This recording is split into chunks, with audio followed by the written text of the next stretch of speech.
600 4000. ESPN 690, Jacksonville's home for ESPN Radio. WOKV Jacksonville. Listen live everywhere you go on ESPN690.com. ESPN 690, a Cox Media Group station.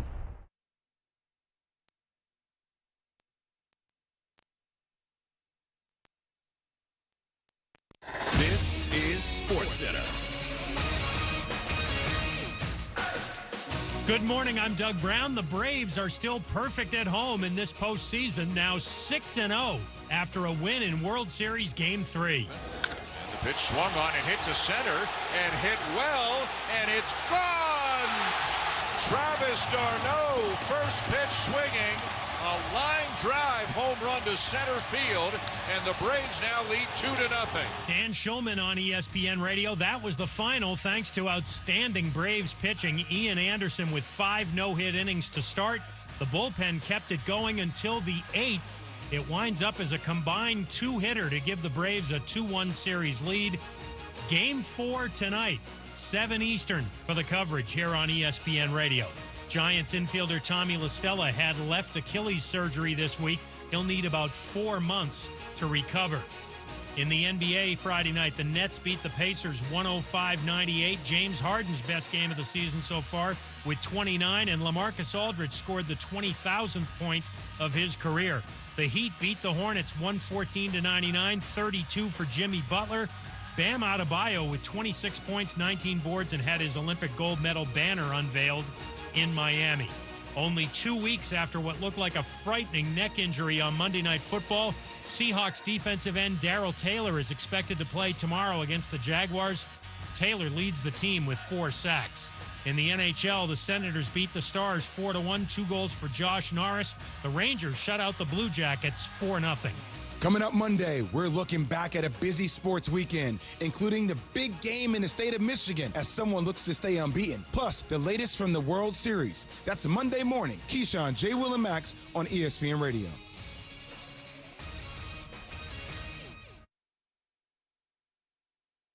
This is ESPN 690 Game Day Live, sponsored by the DUUUVAL House. Here's your host live from the DUUUVAL House, Brent Martineau. Hey, Florida Gator fans, where are you? I feel like I'm in Athens. This is like red and black in Georgia everywhere, from the airports to the city. And we are right here at the DUUUVAL House at the foot of the Hart Bridge. And right there is the TIAA Bank. I just walked around the stadium, and there is a lot of red and black, a lot of Georgia fans, and appropriately so, for this annual event that's an unbelievable event. Nothing like it. Don't have to be a fan of either team. You just got to like sports, like events. And this city is bustling here on a Saturday in the late October because of the Florida-Georgia game and because the Georgia Bulldogs are #1 in the country. First time they have come to Jacksonville as the #1 team in the country, by my calculation, since 1942. Yeah, you got to go back to World War II to figure that out. In fact, the Gators have only covered, depending on which poll you look at, by the way. So there are a couple of polls out there, but the ones I looked at, it was 1942. Of course, those early 80 years for the Georgia Bulldogs were very good, including a national title in 1980. But they came here at the polls I was looking at 2, 3, 4, 3 in that stretch. Someone mentioned the Florida Gators came here in 83, but that's not what I saw in the poll I was looking at. So, again, it kind of depends which poll, but you get the idea. And then in 96 and 2009, the Gators were #1 in the country. So that hasn't happened very often to come to Jacksonville, #1 in the country. Dan Mullen said this week, too. The Gators get a chance to play 2 #1 teams in the country in the same season. That doesn't happen very often. Of course, they lost to Alabama 31-29, and at that time, everybody thought we'd get to Jacksonville, and this game would be for all the marbles, and both teams would be really good, maybe a top 5 matchup in college football. Well, since then, the Florida Gators have been struggling now. They lost to Kentucky, and they lost to LSU in embarrassing fashion, and they've been sitting on that loss for a couple of weeks. Now the Gators come in 4-3, unranked. There isn't a Florida team, a team in the state of Florida, as good as this football state is for recruiting and everything else, that is ranked in the top 25. That is hard to fathom. But But the Gators are dangerous, in my opinion, coming in here at 4-3. Meanwhile, the Georgia Bulldogs 7-0, number one in the land. Is this the time they finally win a national title? They've got a defense that certainly is national title capable. Can the offense keep up? Can they win these kind of games? This is a big one here in Jacksonville today. Florida, Georgia. We take you until 1:30. We hand off to Florida State Clemson on ESPN 690.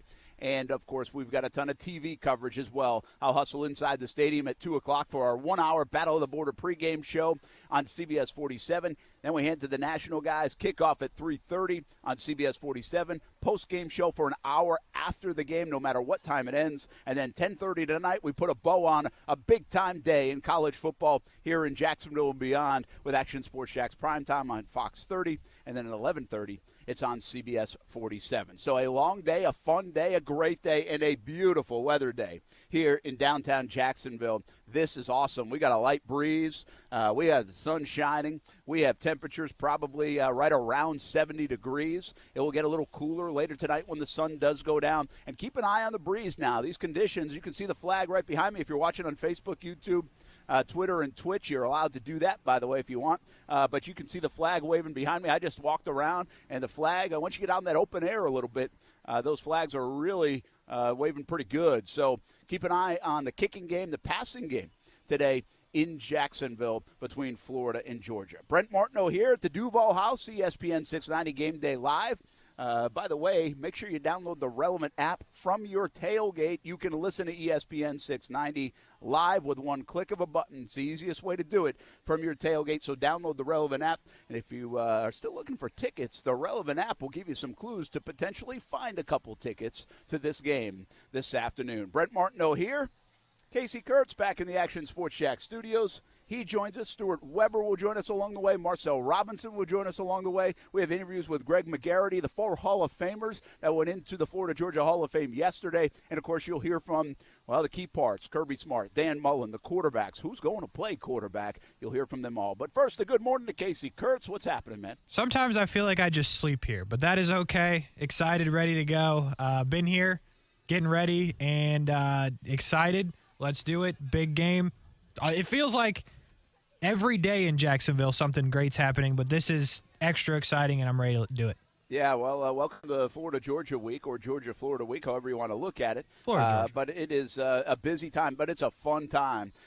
Just think about this week from a football standpoint. We absolutely love our football here in the Southeast and Northeast Florida especially. And you got 2 nights of high school football. We had 2 really good nights with big-time matchups and a lot on the line going into the postseason. Week 10 now in the books. We had it Thursday night, had it Friday night, had our Blitz scoreboard show last night. We've been all over the place from String Sports Brewery to Extreme Wings the last couple of days with our Action Sports Jax on ESPN 690 show from 3 to 6. And then you wake up this morning and you get downtown early, and this place is absolutely hopping for the Florida-Georgia game. And then the Jags will play in Seattle trying to win their second game in a row. That's coming up tomorrow. That game is 4 o'clock. So we get a little sleep-in time for many of you. We'll, of course, have some TV coverage a little bit earlier in the morning. But a lot of fun this week in Jacksonville. The only thing that would make it even bigger, I was thinking about this, would be if the Jags could play on Sunday, and that's just not feasible given the stadium and everything that goes into this game. That will never happen, that they play the day after the Florida-Georgia game. There's a lot of cleanup, Casey, that needs to take place around this city. You know, somehow that does not surprise me. But it would be awesome if they could pull it off. Obviously, they work as hard as they can, the crews, to flip the field and whatnot. But, yeah, I can imagine that there will be some cleanup needed no matter what happens in this game. Hopefully, though, there's no cleanup like we saw in Tennessee earlier this year. Well, I don't think they'll have to worry about that. I mean, well, you'll see that outside the stadium next to all these parties, but they won't be being tossed, we hope, throughout the day today. But listen, the expectation here is the Georgia Bulldogs are just going to win the football game. So let's talk about the football game because they're 14-point favorites and might even be sneaking up to 14.5. I say hold the phone on that. And listen, this again, I got to remind everybody around here, I'm not a Gator fan. I know we're in the blue, by the way, but that's our Action Sports Jax shirt, okay? So I'm not a Gator fan. I'm not a Dog fan. I'm from Rhode Island. I have to continually remind people of that. I don't have an allegiance here. But I think the Dogs are really good. I think their defense, like Austin Lane told us last couple weeks, is the most consistent thing in college football. I thought it was a great way to put it. They are a known commodity that will travel from Athens to Tuscaloosa to Jacksonville if need be. And but I do think 14 points is a little much. I don't think the Gators are as bad as their record indicates. And I think this is a huge game for the Gators. It's obviously a big game for the Dogs. They want to keep a mulligan in their back pocket going into that SEC championship game. And if you're undefeated going into that one, you lose a tight one, you might still get in the Final Four and have a chance to win a national title. Well, there are no mulligans left for the Florida Gators. This is the national championship game today for the Florida Gators. Like, this is all they have left to play for.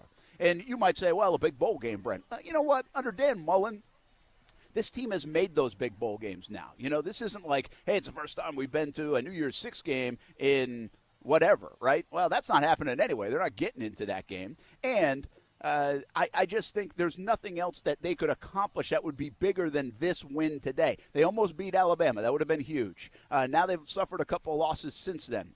You beat Florida State later in the year, it's like, okay, you should. So there's nothing there for the Florida Gators to play for. This is the one. This is the rivalry game. This is, we get to spoil Georgia's season potentially and keep the streak of not winning a national title alive. So I think there's plenty on the line for the Florida Gators. And I would be a little skeptical of the mentality here of both teams. I think Florida comes in hungry. I think Florida comes in on upset-minded alert. And I think the Georgia Bulldogs have to be very careful not to look at the rankings, the spread, and what's happened in the last couple of weeks to the Florida Gators. You know how this is how we get upsets. This is why teams can't stay at the top at number one. Everybody's saying everything great about you. So it's one of those mentality games for Florida and Georgia, in my opinion, and that's a tough thing to figure out. We can measure all the stats, but we don't know what the mentality of these two teams are, and I think that's something to keep an eye on, Casey, today.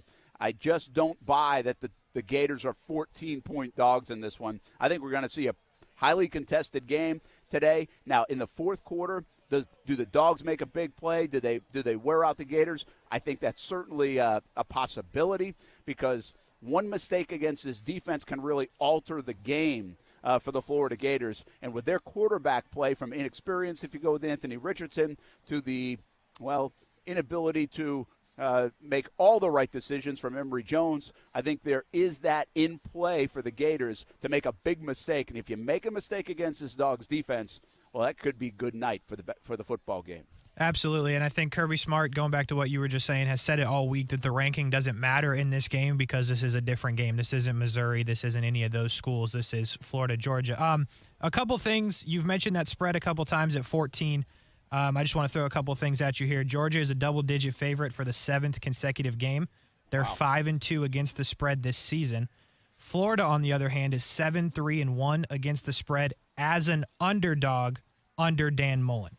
So just to be clear, 7-3-1 when they are not favored with Dan Mullen as the head coach. They did cover the 14 points against Alabama earlier this season, and the favorite in this game has won and covered in the last 6 seasons. Really? Yeah. They've won and covered. That is correct. Well, that's interesting. Speaking of that, the trends in this game are fascinating. You know, when I first got to town in 2008, by the way, we had some big-time matchups in those early years. Like, both of them were in the top 5 one of the years, and obviously the Gators, I think, in 2009 were number 1. I mean, there's some big-time matchups, big-time players from Tebow to Stafford to A.J. Green to others. And, you know, Florida really had the Dogs' number for a while. And then all of a sudden it started to turn when the downside of Florida happened in the early 2010s. And since I've got here, I think it's the Florida Gators had won 3 in a row since 2008. And then Georgia won 3 in a row. And then Florida won 3 in a row. And then Georgia won 3 in a row. And now Florida won last year. So this is a very trendy game. Like, it happens. If you go back and look at the history of this game, you see these runs. Now, Florida had a crazy run, like in the I want to say like from late 90s all the way through 2010 or so. Mm-hmm. But this game is streaky. It's like one team gets the baton and they hold on to it for a few. So it'll be interesting to see if Georgia alone can break that, because that would upset a recent trend of 3-3-3-3 the Gators got last year. So to your point, that's interesting to say the team that's coming in here thinking they're going to win, favored to win, usually does win. and gets the cover. Because in rivalry games, we often see upsets, Casey. No, absolutely. And I think another thing that if you're trendy, as we're talking about, if you want to keep and stay trendy, obviously the stat has been floating around this week. And it helps that it was the 90s with Steve Spurrier and whatnot. But the Atlanta Braves are in the World Series, and every time they have been, the Florida Gators have won this game. So that goes against some of the other things we talked about, but that is a trend. There is a graphic floating around. I'm sure you've seen it. So if you stick with the 3-3-3 thing, that would play into your favor, and the Braves being in the World Series would also play into your favor. I love how you tied it in. By the way, we almost got a no-hitter in the World Series last night. The Braves get it done with a big-time win, 2-0. Well, you can tell if you're watching on Facebook, YouTube, Twitter, Twitch, you can tell behind me, you can see the party going on, right? You can see the orange and blue and the red and black tents. You get the fans arriving here, mostly wearing their colors. Some have just walked by, very neutral colors. Listen, it's happening. We got down here today about, a shade before 9 a.m., a little accident on the Hart Bridge, by the way. So that's not a good start to some people's day. And it's amazing how much the traffic picks up from about 9, where we had smooth sailing, to, I would say, 9:45, where it just was like, boom, everybody's here. So, and now you can see the Hart Bridge. You can see the cars going by behind me. If you're watching on the video feeds, Facebook, YouTube, Twitter, and Twitch, you're more invited to do that. You can download the relevant app to get ESPN 690. Boom, at a touch of a button. You can also listen to us on ESPN690.com, ESPN 690 in your car as well. No Gator homers here talking, although Casey is a Gator fan. But he does a good job of not homering up. And this guy right here certainly won't be a Gator homer. So, hey, Dog fans, come in here for some neutral listening. We'd love to have you. If you'd like. There's plenty of room for you. In this town, that's hard to find. You're not wrong, Brent. You're not wrong. And we understand that for you Dog fans along the way. All right, the big story, and we'll hit on this a couple of times, 2 major storylines. The Dogs coming in number 1 in the country, and this defense really good, Casey. Yeah. I mean, the numbers are ridiculous. Like, if you score – Kentucky had to chew up, like, a 22-play drive and 11 minutes of the clock, and they just wanted kind of like a moral victory at the end of that game to get in the end zone and say they scored twice against this Georgia defense. If you score more than 1 touchdown against this Georgia defense, you're doing something. That's how good this defense is.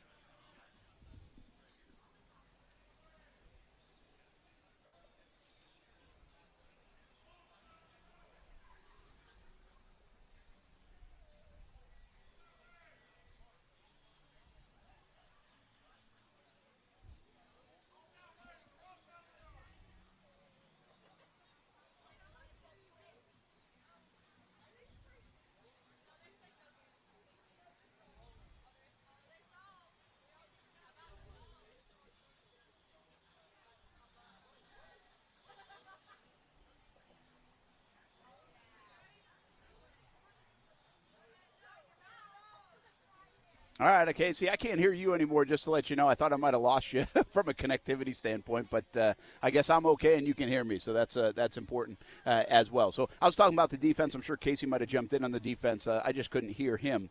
And the defense of this Georgia team is really good, and we know that. Like, that is a given. It's a fact that they've proven it over and over. Jordan Davis in the middle, holy cats, we were talking about him this week a lot, and that's a guy I'd like to see playing for the Jags, like, right now. The Jags would be, I think, so much better if they had that guy right on the field right now. That's how good Georgia is with him in the middle, and it doesn't stop there. They have players for days on that Dogs defense. The other big story is the quarterback situation. How do we get to Jacksonville with the number 1 team in the country and a Florida Gator team 7 games into the season? And we don't really know who they're going to play at the quarterback spot. That is fascinating, especially from Georgia's side of things. JT Daniels has been dealing with injuries. Stetson Bennett comes in, who played in this game last year, but he comes in playing good football, different situation than last year, and he's healthy, and he's in a rhythm. And the Dogs look like they're doing a lot of good things on offense. I think they've been way more consistent on offense than I thought they would be. And so, do you ride with the hot hand in Stetson Bennett because it's been working? Do you go back to JT Daniels? Because many people would say he's a better quarterback. He was a Heisman candidate to start the year. So that's interesting in itself. What will Kirby Smart do? How healthy is JT Daniels? Then, the Florida Gators. Emory Jones has been getting the bulk of the work. Anthony Richardson has done some things, and when he comes in, he looks like, wow, right? He's got the wow factor. But for some reason, there's been a stubbornness of Dan Mullen to go to Anthony Richardson on a more permanent basis, and some of that with health as well, if you go back about a month or so ago. My view is they've got to go with Anthony Richardson. I think every Gator fan would agree. He gives you an element that Emory Jones doesn't, and I think Georgia hasn't seen as much of him as they've seen on tape of Emory Jones. So I thought this would be the Anthony Richardson showcase game. This would be the kind of the back pocket play for Dan Mullen to say, hey, we got this, and you haven't seen this yet. Well, we saw a little bit more of Anthony Richardson last week. I think we kind of know what Richardson can do. Maybe there's another element of his game we haven't seen completely or a lot of. But don't be surprised today if we see Anthony Richardson more than we see Emory Jones. But the bottom line is it's hard to tell who's going to play in this game. I think we're just guessing at the moment, and we'll see what happens for Florida, the QB situation, and the Georgia Bulldogs on the QB situation. That's just a touch of it. We'll talk more about it coming up in a bit. Let's take a break. We are live on ESPN690, Game Day live from the DUUUVAL house, and we are downtown in Jacksonville, usually on a Jags game day.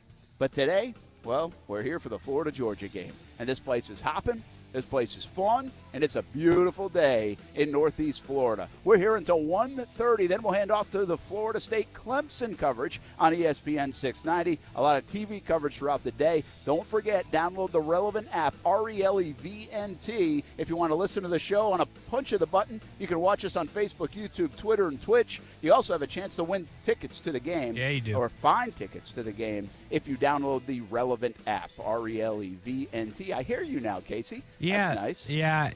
If you watch Action Sports Jacks on ESPN 690, a couple days ago, my microphone fell off, and that was a similar situation that happened again this morning. And I thought my headphones came unplugged because I wasn't hearing myself, so I just kept talking. I talked for like 3 minutes. Nobody heard me, so that's cool.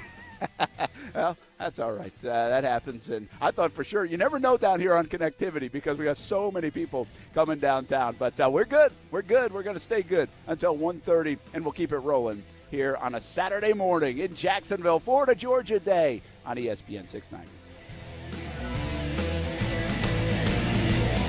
What's up? It's Casey of Action Sports Jacks, and I have something brand new to ESPN 690 to share with you. Every Jags home game morning, we are bringing you ESPN 690 Game Day Live from the DUUUVAL house. Brent Martineau will be live at the DUUUVAL house right next to the bank, and I'll be in studio getting you ready for a Jags home game, the other games around the NFL, fantasy football, and even some survivor pool advice as well. Listen live every Jags home game morning from 9 a.m. to 11 a.m. It's ESPN 690 Game Day Live, sponsored by the DUUUVAL house.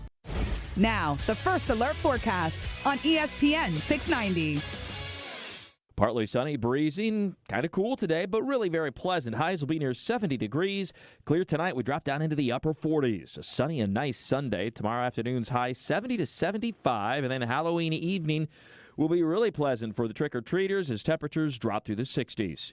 From the First Alert Weather Center, I'm CBS 47 and Fox 30 Action News Jack's Chief Meteorologist, Mike Burrish. The Weather Center is brought to you by Beard's Diamonds, where now you can save up to 41% off during Beard's anniversary sale.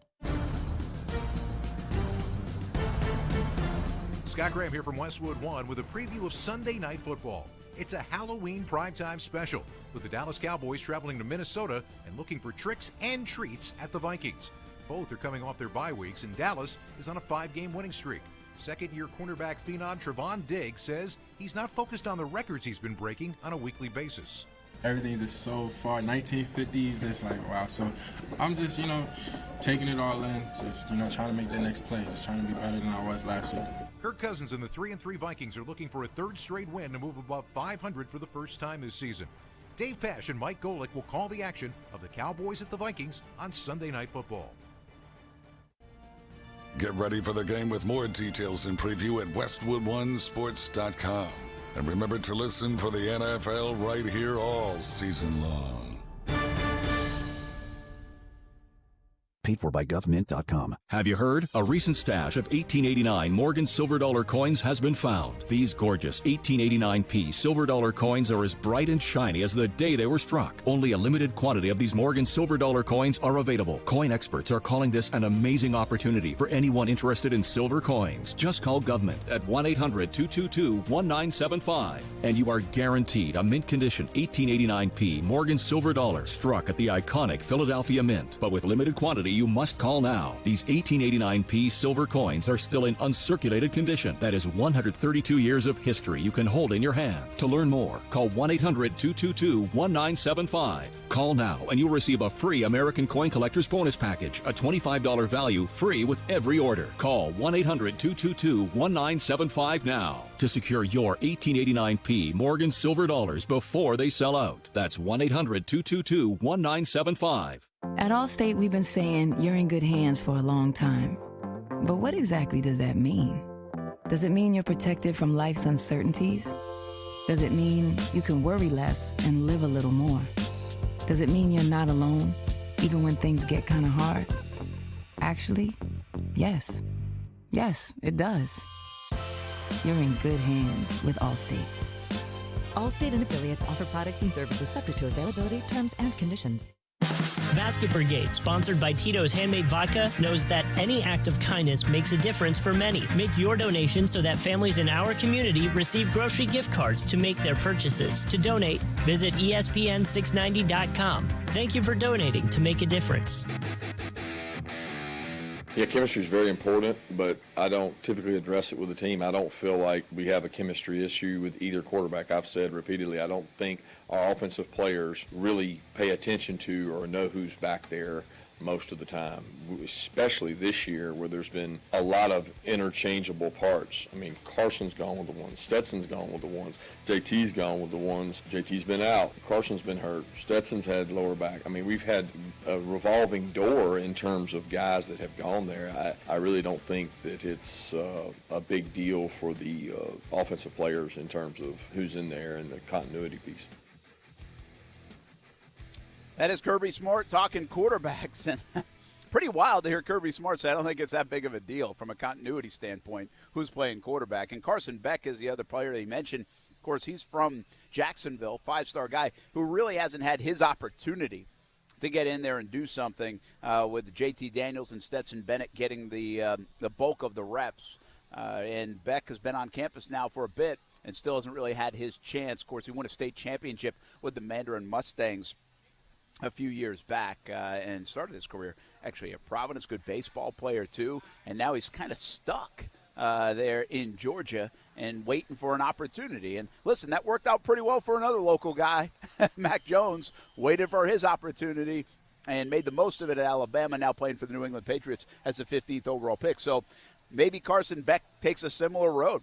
And sometimes sitting down and learning the game, and then when you get your opportunity, you take advantage of the opportunity. You know, it's interesting from a quarterback situation for the Georgia Bulldogs is they're really looking at Arch Manning, too, as a guy that might factor into them. They are in the mix. Kirby has a number one recruiting class, and he's been able to get five-star after five-star after five-star at the QB position. If you go all the way back to Jacob Eason and Jake Fromm and Justin Fields and Carson Beck. And so Arch Manning is like the hot guy now to get in the recruiting world from a QB. It's that Manning, by the way, if you're not familiar.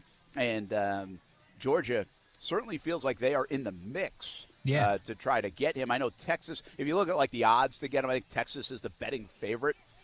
People talk Ole Miss because of Manning, of course, and the association with Ole Miss as well. But it's something to watch. As good as Georgia has been, they might be in line to get, you know, many people think it's one of the top prospects to come out in a long time in Arch Manning. Yeah, for sure. And don't forget that they also signed Brock Vandegrift, I believe, last year, who was the number one quarterback in the class. He hasn't, you know, he's a freshman, so he has a lot of way to go. But that's an embarrassment of riches in the recruiting field in the quarterback room, even if you don't get Arch Manning. But yeah, Arch Manning is obviously the hot thing. I don't understand how he doesn't have millions of dollars in NIL already. If I was some of these companies that's throwing money at people like De'Aaron King, I'd probably look that way, but that is what it is. So, yeah, I think if you're Carson Beck, Maybe you wait it out because you look at the Mac Jones model, but you got to believe that even if he does decide to transfer, he's going to have a lot of suitors. As we've seen this year, there's no Heisman favorite, which translates to there's no outstanding quarterbacks really anywhere. So if you're Carson Beck and you've learned a lot and figured out what you're doing, you probably have the opportunity to play somewhere else if it ends up not being in Georgia. Yeah, that's a good point. Listen, the portal's a thing everybody uses now, and I think for good measure sometimes. I think there's reason to use it. Now the portal's filled, and so that also helps the teams because they can just go grab people with this free agent transfer all over the country now, and so it becomes a lot easier. But it also becomes a lot more difficult for the student athlete because there's a lot more competition and unknowns for what you signed up for, and that's in any sport, but especially in the sport of football, especially at the quarterback position, because only one gets on the field most of the time, unless you're talking about these two teams today, where, of course, J.T. Daniels, Stetson Bennett, Anthony Richardson, Emory Jones have all been on the field for these two teams. That was Casey Kurtz talking. I'm Brent Martineau. We are live, ESPN690, Game Day live from the DUUUVAL House, and the city of Jacksonville starting to fill up on a beautiful day. Glad to have you along. A special show that we're doing. Playing this just a few weeks back, say, hey, let's just talk Florida Gators, Georgia Bulldogs on the biggest day, single day in Jacksonville each and every year. And so we take you all the way up until 1:30, and then we have our Florida State coverage, ESPN690, home for the Florida State Seminoles in football and basketball. They got a big one today at Clemson. We'll talk about that in just a little bit, but pregame starts at 1:30. So this show right here will go all the way until 1:30, and then, of course, kickoff 3:30 for FSU Clemson on ESPN690, kickoff Florida Georgia on CBS 47. For you to watch, and I think you already know that the game will be on CBS. We're expected to get Stuart Weber in just a moment or two, so just let me know, Casey, when he comes on. The Jags, of course, playing out in Seattle, and Stuart's in the airport right now and headed out west to go cover the Jags in Seattle game. Jaguars are looking for a couple of wins in a row. And by the way, the reports out of the airports the last couple of days has been a flood of Georgia Bulldog fans, and which I guess is not that surprising, right? The Florida fans come up on the day of. A lot of the Georgia fans come down from St. Simon's Island, make a week of it, a few days of it at the beaches, etc. But not surprising to see more Georgia fans in the airport. But Stuart Weber was tweeting that out earlier today. We'll see all those dog fans here. I started the show by saying, hey, where are you, Florida Gator fans? Because I think there is a sea of red and black right now. Feels a little bit more than the split, I would say, at this moment. But maybe the Gator fans are like on the other side of the stadium, and I just can't see them as well. Does that surprise you, by the way? Yeah, it does, because usually I don't think I've noticed that over the years. Like, I don't think I've come out in the early hours here on a Saturday, some 5 hours before the game and said, wow, it feels like there's more Georgia Bulldog fans here. I don't remember thinking that or saying that. Now, there are pockets of places, like where we are at the DUUUVAL House, foot of the Hart Bridge. There's a couple of side streets here, and they're loaded up with dog fans, so this is kind of feels like their area. And then I walked around the stadium, so there's plenty of Gator fans here. It's not like there's none. It just feels like there's a lot more red and black and a lot more Georgia fan. So they either, got to their spots earlier, and maybe the Gator fans are a little bit late arriving, or this 50-50 split that we usually see inside this stadium, dividing it in two at TIAA Bank Field. You might see a little bit more of that red and black. And why would you do that? Well, for obvious reasons. The Georgia Bulldogs are number one in the country. And it doesn't happen very often. You get to Jacksonville, number one in the country. In Georgia history, it's only happened one other time, back in 1942. So we know where the excitement lives in both these fan bases. There's a lot more on the line, a lot more to play for with Georgia. And so maybe they bought up some of the tickets from the Florida Gators, and maybe those Gator fans sold some. But most people are usually hanging on to this ticket just for the atmosphere and everything else. I bet once we get inside that stadium, my perception of it is probably a little bit off, and it's 50-50 Gators and dog fans. Now, the one other part about this game, if you're not that familiar with it, you're new to the area, is, there's going to be 70,000 plus inside, but outside there's usually about 100,000 people altogether, so not 100,000 additional. But the party over these next few hours could have really 100,000 people, if not more. I mean, that is not uncommon. That's kind of usually the thing. So that's how busy it gets downtown. I have a couple of thoughts, though, on both the tickets inside the stadium and the atmosphere outside the stadium. There's construction going on here in Jacksonville. RV City is cut in half from what it normally is. The ramp has been taken down and a new street added to Bay Street. That part is done, but there's still plenty of construction on that side of the stadium. And there will be really for years to come, as we now know the Shipyards has been approved, the Performance Center has been improved. So there's going to be a lot going on in Jacksonville these next handful of years from a construction standpoint. But also already that's the case here this year. And I just wonder that some of that has altered the way this might feel outside and the pockets that we usually see people in. And even some folks might be like, I don't know exactly where we're going because we used to go there, but we can't go there. And so I wonder if there's a little bit of that going on here today. We'll see. Listen, I don't know if we're going to be able to feel that because there's going to be so many dang people down here anyway. You're not going to probably notice a difference. Meanwhile, inside the stadium, this is very interesting. 6,000 seats less than normal. And you would think, because the schools have fought so hard to get the, 82,000 seats, and you got to bring bleachers in, and obviously the stadium doesn't hold that anymore, so you got to add seating, and they've renovated some of the club seats and taken some out over the years. So it's been a back and forth to make sure we have capacity around 82,000. Well, that's not the case anymore either. There's about 6,000 less seats. And so the pool and cabana area, which usually has the bleachers built up and are covered and not used for this game, will now not be covered and will be used for this game. And that's a good thing, according to Florida and Georgia and even the city. It costs about $800,000 to put those bleachers up. Well, the city saves that money. They kind of give it split down the middle to Florida and Georgia because they were going to, I shouldn't say they saved that money, because they kind of give it back. And also, Florida and Georgia now can get some more premium seating, which is something that the fans covet, that they're trying to sell to. So now they can sell those cabana areas, the pool areas, etc. So it'll look a little bit different, a little less crowd. But I think this could be the norm going forward, where they get a little bit of a refund, if you will, on some of those tickets, but they also get to utilize some of those premium seats. So keep an eye on that as we go forward. But this is a win probably for everybody. I think even the city saves some on this deal. I don't know the exact details of the finances, but that's what's going on. If you've heard and seen the headlines of the 6,000 less seats, well, that's the story behind it. And it's not a bad thing.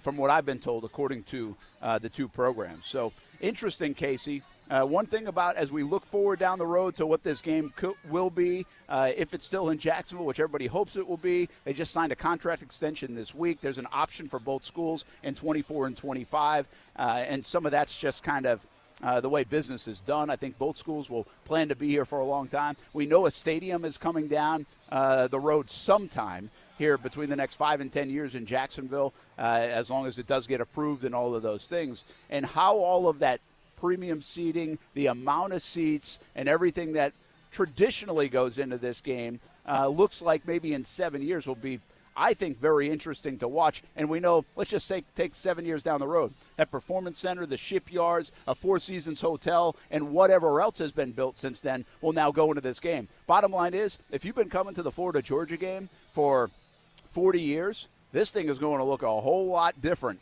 when you come in the next 10 years. Brent, I followed everything you said there, and I feel like I had a front row seat to an Action News Jax exclusive. I felt like you were Ben Becker, maybe some John Bachman, and you were just breaking it down, so I appreciate that.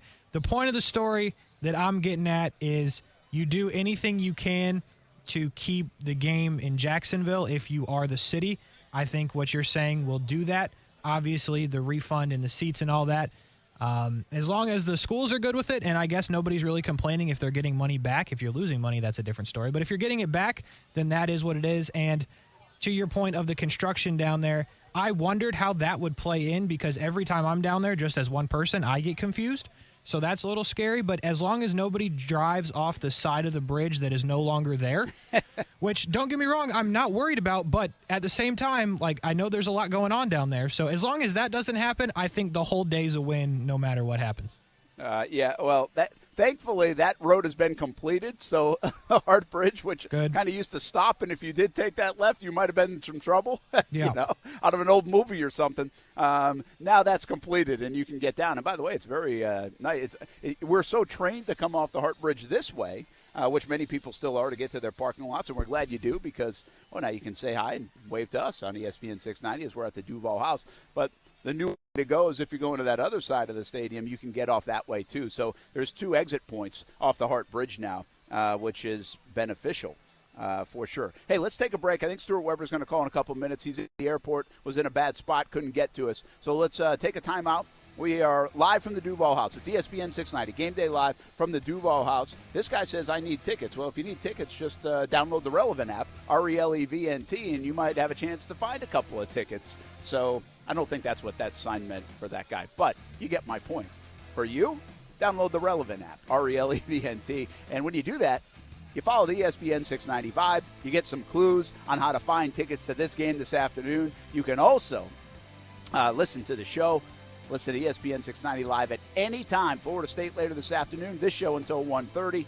Any day, anytime, live ESPN 690 on the Relevant app. We'll be right back on ESPN 690.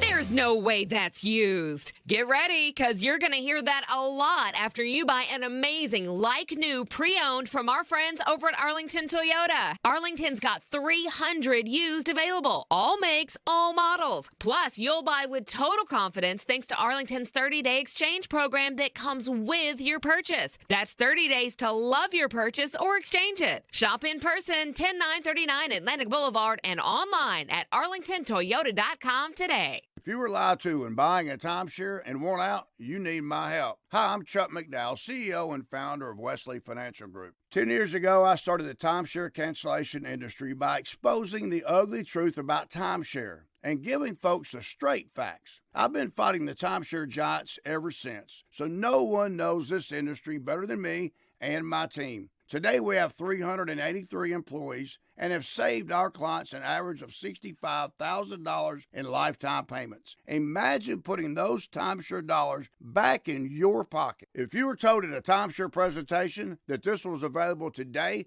and today only, that timeshare was a great investment, or your maintenance fees will never go up, call my office now. I guarantee you, if we take you as a client, we will cancel your timeshare or you'll pay nothing. Call now for your free information kit. 800-507-4900. 800-507-4900. 800-507-4900.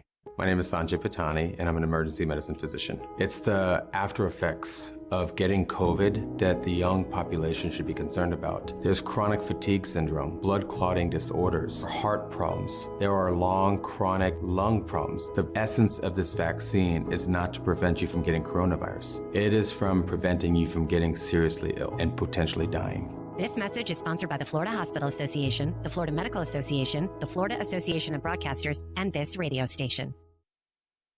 I am one of thousands of women with metastatic breast cancer, or MBC, which is breast cancer that has spread to other parts of the body. I am living in the moment and taking Ibrance, palbociclib. Ibrance 125 milligram tablets with an aromatase inhibitor is for postmenopausal women or for men with HR-positive, HER2-negative MBC as the first hormonal-based therapy. Be in your moment. Ask your doctor about Ibrance and visit Ibrance.com. Ibrance may cause low white blood cell counts that may lead to serious infections. Ibrance may cause severe inflammation of the lungs. Both of these can lead to death. Tell your doctor right away if you have new or worsening symptoms, including trouble breathing, shortness of breath, cough, or chest pain. Before taking Ibrance, tell your doctor if you have fever, chills, or other signs of infection, liver or kidney problems, are or plan to become pregnant, or are breastfeeding. Common side effects include low red blood cell and low platelet counts, infections, tiredness, nausea, sore mouth, abnormalities in liver blood tests, diarrhea, hair thinning or loss, vomiting, rash, and loss of appetite. Want to introduce yourself? Yeah, I'm Owen. I'm a cigarette. Do you like being a cigarette? No, I don't. Not really into killing thousands of people. Sorry, no filter. Right. What's your sign? Pisces? I'm a Cancer. cigarette joke. But seriously, I do cause cancer, and heart disease, and strokes. I could go on forever, unlike the people who smoke me. The average smoker lives 10 years less than non-smokers. Quit today. Find out how at tobaccofreeflorida.com. Know what time it is? It's time to get moving. Cora Physical Therapy has opened a new state-of-the-art clinic in Kingsland on Boone and Haddock, and will be opening another one soon in Brunswick. With Cora, you have access to licensed, passionate clinicians, only the most innovative equipment, and life-changing therapies. Cora is all about treating everyone right now. It's your move. Visit coraphysicaltherapy.com for a free screening. No physician's referral required. Same-day appointments available. Basket Brigade, sponsored by Tito's Handmade Vodka, knows that any act of kindness makes a difference for many. Make your donation so that families in our community receive grocery gift cards to make their purchases. To donate, visit ESPN690.com. Thank you for donating to make a difference.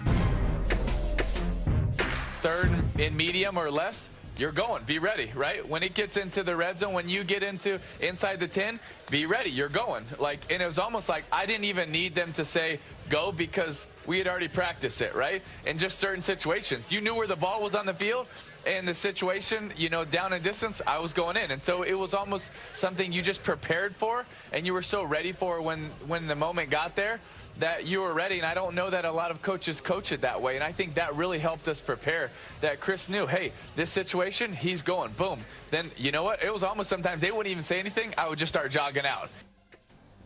That is Tim Tebow earlier today on SEC Nation with Marty Smith and Marty McGee. And Tebow talking about the mix of quarterbacks. Remember, he did that his freshman year with Chris Leak. They go on to win a national title. So that was basically in the context of perhaps Anthony Richardson, Emory Jones, and the mindset of a quarterback being ready to do that. Tim Tebow, of course, broke Herschel Walker's SEC rushing record here in Jacksonville in the Florida-Georgia game.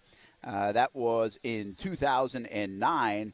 And by the way, that season, Florida Gators came in number 1 in the country, and that was number 50 in terms of rushing touchdowns for Tim Tebow. So some history is always made, it feels like, in this great rivalry. We'll play some of the calls. They're showing Casey some of the old calls yesterday. We're having some fun with that. And it's part of this game, the stories, the history.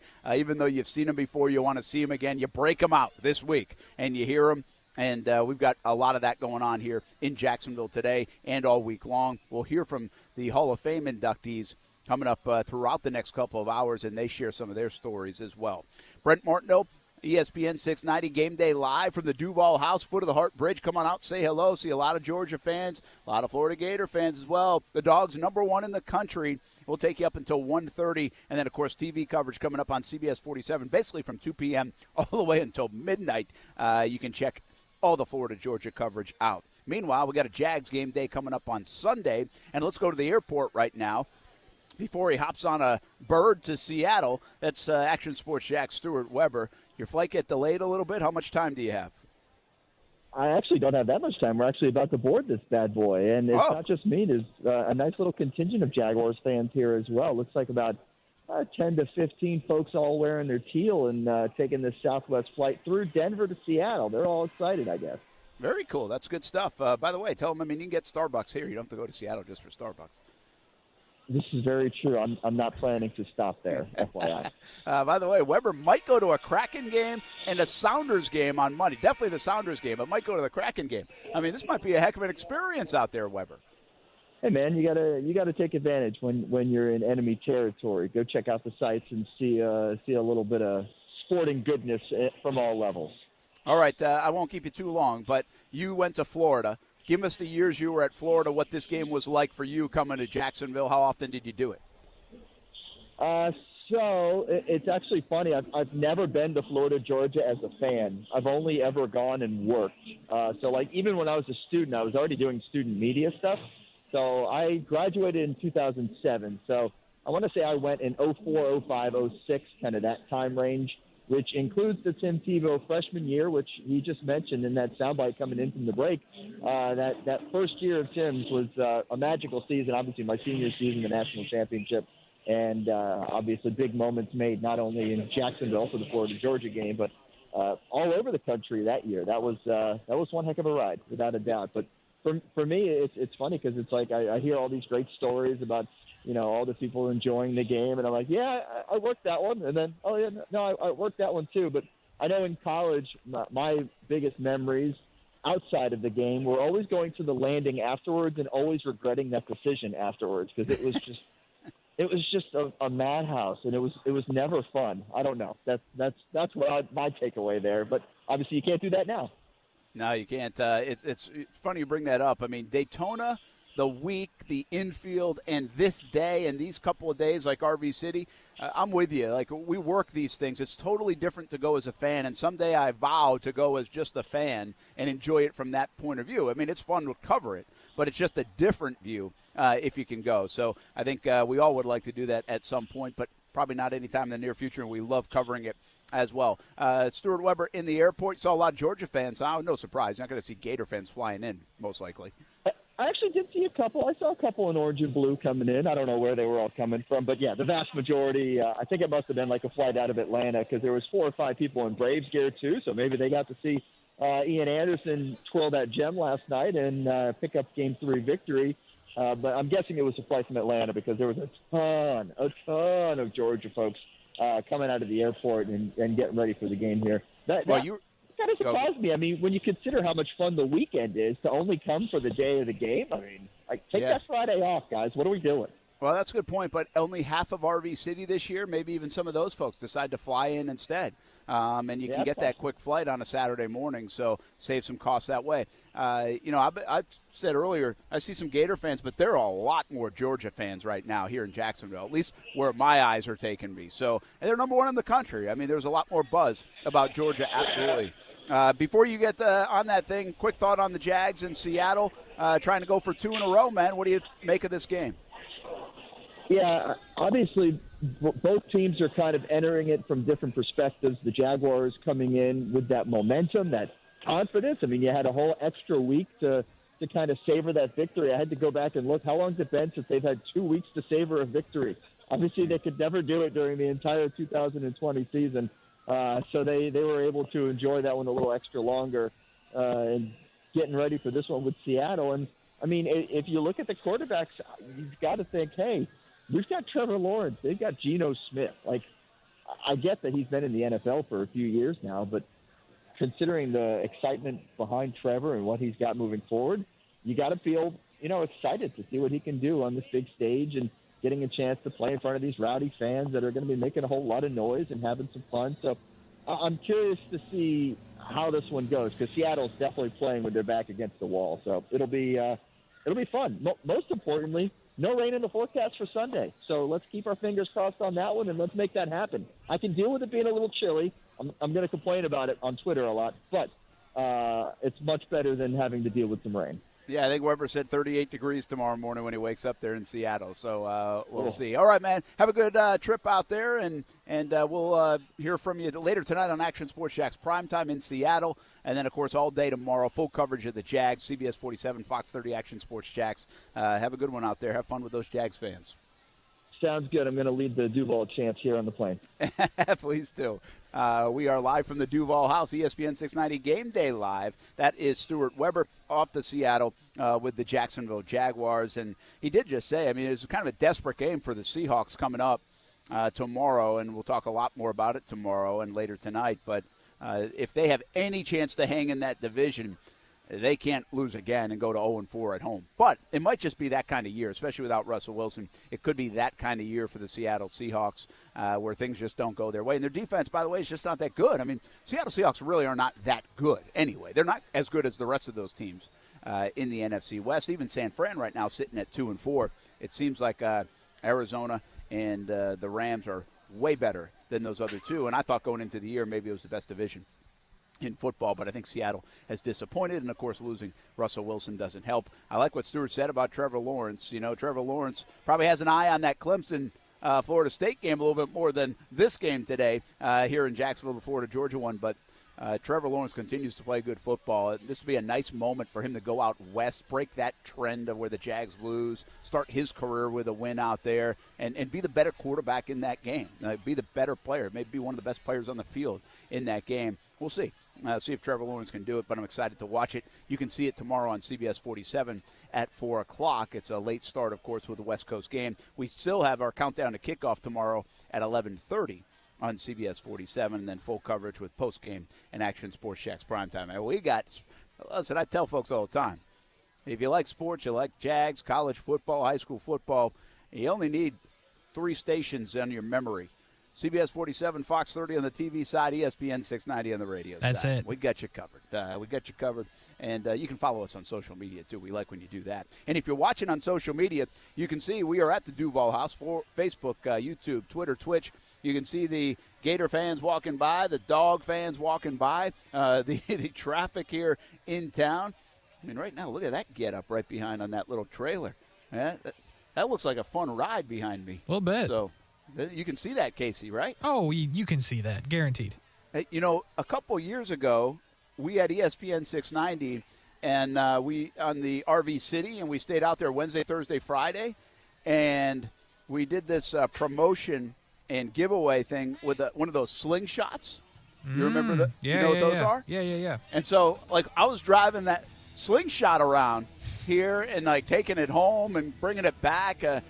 The slingshot was a lot of fun now. I wish I could have seen it. Yeah, so that thing right there just reminded me of, it's totally doesn't look like a slingshot, but it looks like a fun ride to be taken around here if you could. All right, more football talk coming up. More on this game. We took a few minutes to talk a little Jags, but what does Thomas Davis have to say about this game? He went into the Florida-Georgia Hall of Fame yesterday. We visit with some of the legends of this game, some of the legendary calls of this game. And we're here until 1:30, ESPN 690 Game Day Live from the DUUUVAL House. Don't forget, download that relevant app. You can find a couple tickets to this game if you don't have them. And you can, of course, listen to our show with one touch of a button. We'll be back on ESPN 690 right after this. Nights of Lights dazzles with more than 3 million lights in the historic district of St. Augustine. Now imagine doubling those lights as they reflect off the water during your tour with Redboat Tours. Avoid downtown crowds by boarding at Beach's Restaurant Marina at 250 Volano Road. Then sit back and let Captain Tony and Miss Jennifer take you on a tour you'll never forget. Don't settle for imposters. Make no mistake, Redboat Tours is St. Augustine's only USA Today Reader's Choice Best Boat Tour 3 years running. Book your Nights of Lights tours now at redboattours.com. If you were lied to when buying a timeshare and want out, you need my help. Hi, I'm Chuck McDowell, CEO and founder of Wesley Financial Group. 10 years ago, I started the timeshare cancellation industry by exposing the ugly truth about timeshare and giving folks the straight facts. I've been fighting the timeshare giants ever since, so no one knows this industry better than me and my team. Today, we have 383 employees and have saved our clients an average of $65,000 in lifetime payments. Imagine putting those timeshare dollars back in your pocket. If you were told at a timeshare presentation that this was available today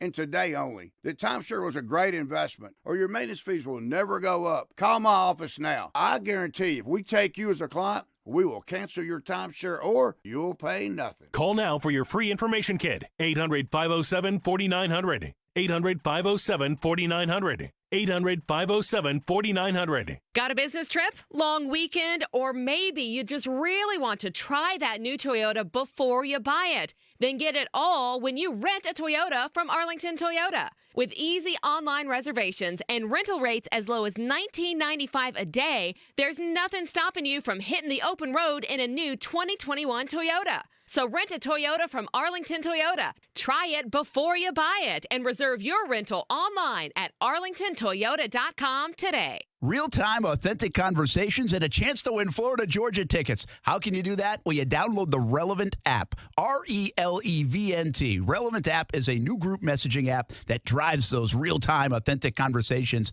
And this week, you have a chance to win Florida-Georgia game tickets. You have to go to our ESPN 690 Vibe or go to the WAPE Vibe. Find clues how to win tickets to the game. But first things first, download the Relevant app, R-E-L-E-V-N-T. Can health insurance redefine customer service? With agents who truly know Florida, it can. Our exclusive Florida Blue agents know your area, the doctors in it, and the plan that's right for you. They'll even make sure you get the most from your plan, helping you earn hundreds of dollars in rewards. What else can health insurance do? Find out at floridablue.com. Florida Blue, your local Blue Cross Blue Shield. Rewards available for individual ACA members 18 years or older and subject to the reward program's terms and conditions. Florida Blue is a trade name of Blue Cross and Blue Shield of Florida, Inc. What if you could assist a family who's working hard to make ends meet? How would it feel to help someone get back on his feet? What would you give to bring a smile to a hungry child's face? A gift in any amount will make a big difference, especially when you give through Jewish Family and Community Services. Thanks to the Max Block Food Pantry Matching Challenge, your donation will automatically double. Jewish Family and Community Services. Here for hunger. Here for Jax. Learn more at hereforjax.com. Hey, it's Brent Martineau. Check out Action Sports Jax weekdays from 3 until 6 on ESPN 690. Broadcasting live from the ESPN 690 Anajar and Levine studios. Anajar and Levine Accident Attorneys. Call 904-600-4000. That's 904-600-4000. ESPN 690. Jacksonville's home for ESPN Radio. WOKV Jacksonville. Listen live everywhere you go on ESPN690.com. ESPN 690, a Cox Media Group station.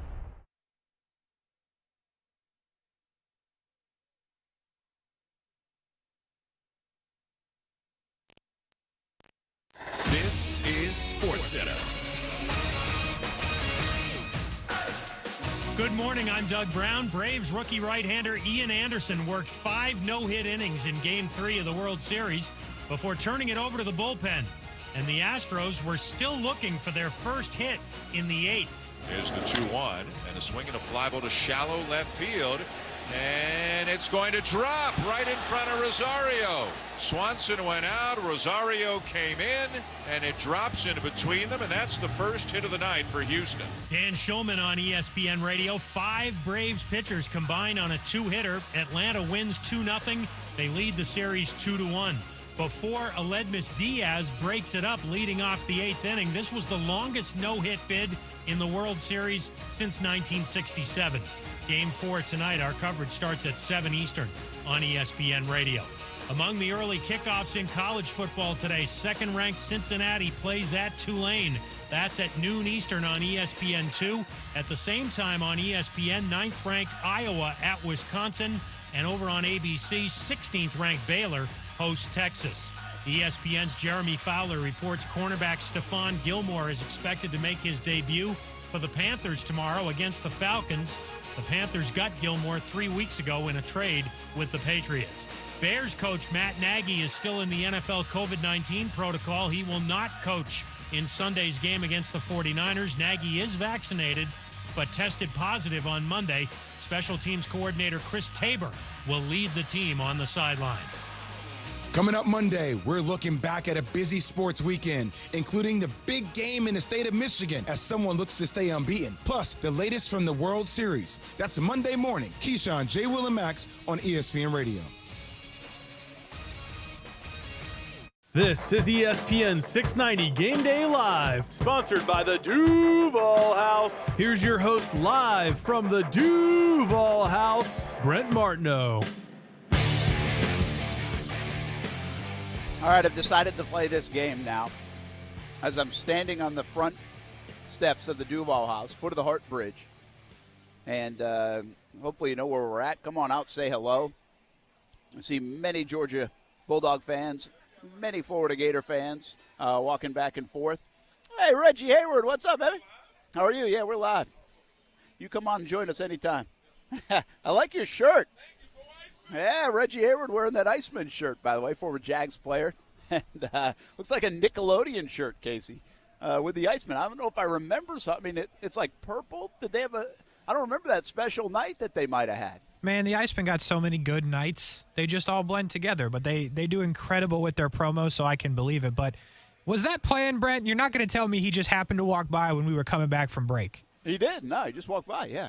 He's like, are you live? I said, yeah, we're live. This is live radio, baby. Florida, Georgia Day. Come on out and say hello. We'll interrupt any conversation. Now, Reggie Hayward was a good Jags player, by the way, and still stayed in town. It's interesting. He is one of the owners of the Icemen. You know, they really formed a bigger partnership. Icemen won last night, by the way, go to 2-0. They play on the road again tonight.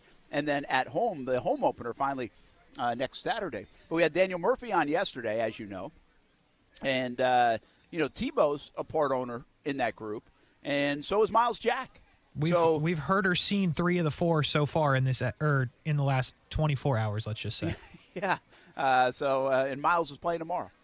Right? There it is. It's pretty cool what they've been able to do with the Iceman. Of course, we talk a lot of Iceman during the week, 3 p.m. until 6 p.m. Action Sports Jacks on ESPN690. But good to see Reggie Hayward. All right, so basically what I was saying is I'm started this new game here at the DUUUVAL house, and I think I'm going to write down. In fact, I just saw another one, so I got to write this down. How many different brands of beer I see? Oh goodness! People toting around. Like, not like a single can, by the way. But I'm talking like case, like boombox style. Yeah. Right? On the shoulder. Mm-hmm. And so I just saw Mick Ultra. I probably should be careful here. Are we sponsored by any beer companies? I don't think so. Not that I know of. So I've seen Miller Lite. I've seen Land Shark. I've seen Coors a couple of times already. And I've seen Michelob Ultra. So, hey, they's just getting started. But it's 11 a.m. I saw some double shoulder action already here this morning. I'm not shocked. By the way, they better start consuming and stop walking because party is on here in Jacksonville. But now I've given my eye on that. I've never done that before, Casey, but I think that's going to be the game I play. All right, I've also got this going on. What is your favorite single-play memory of the Florida-Georgia game? Which one would it be? And I would believe that this call would be near the top or at the top for many Georgia Bulldogs fans. Back third down on the 8. In trouble. Got a block behind him. Going to throw and a run. Complete to the 25, to the 30. Lindsey Scott 35, 40. Lindsey Scott 45, 50, 45, 40. Run, Lindsey. 25, 20, 50, 10, 5. Lindsey Scott. Lindsey Scott. Lindsey Scott.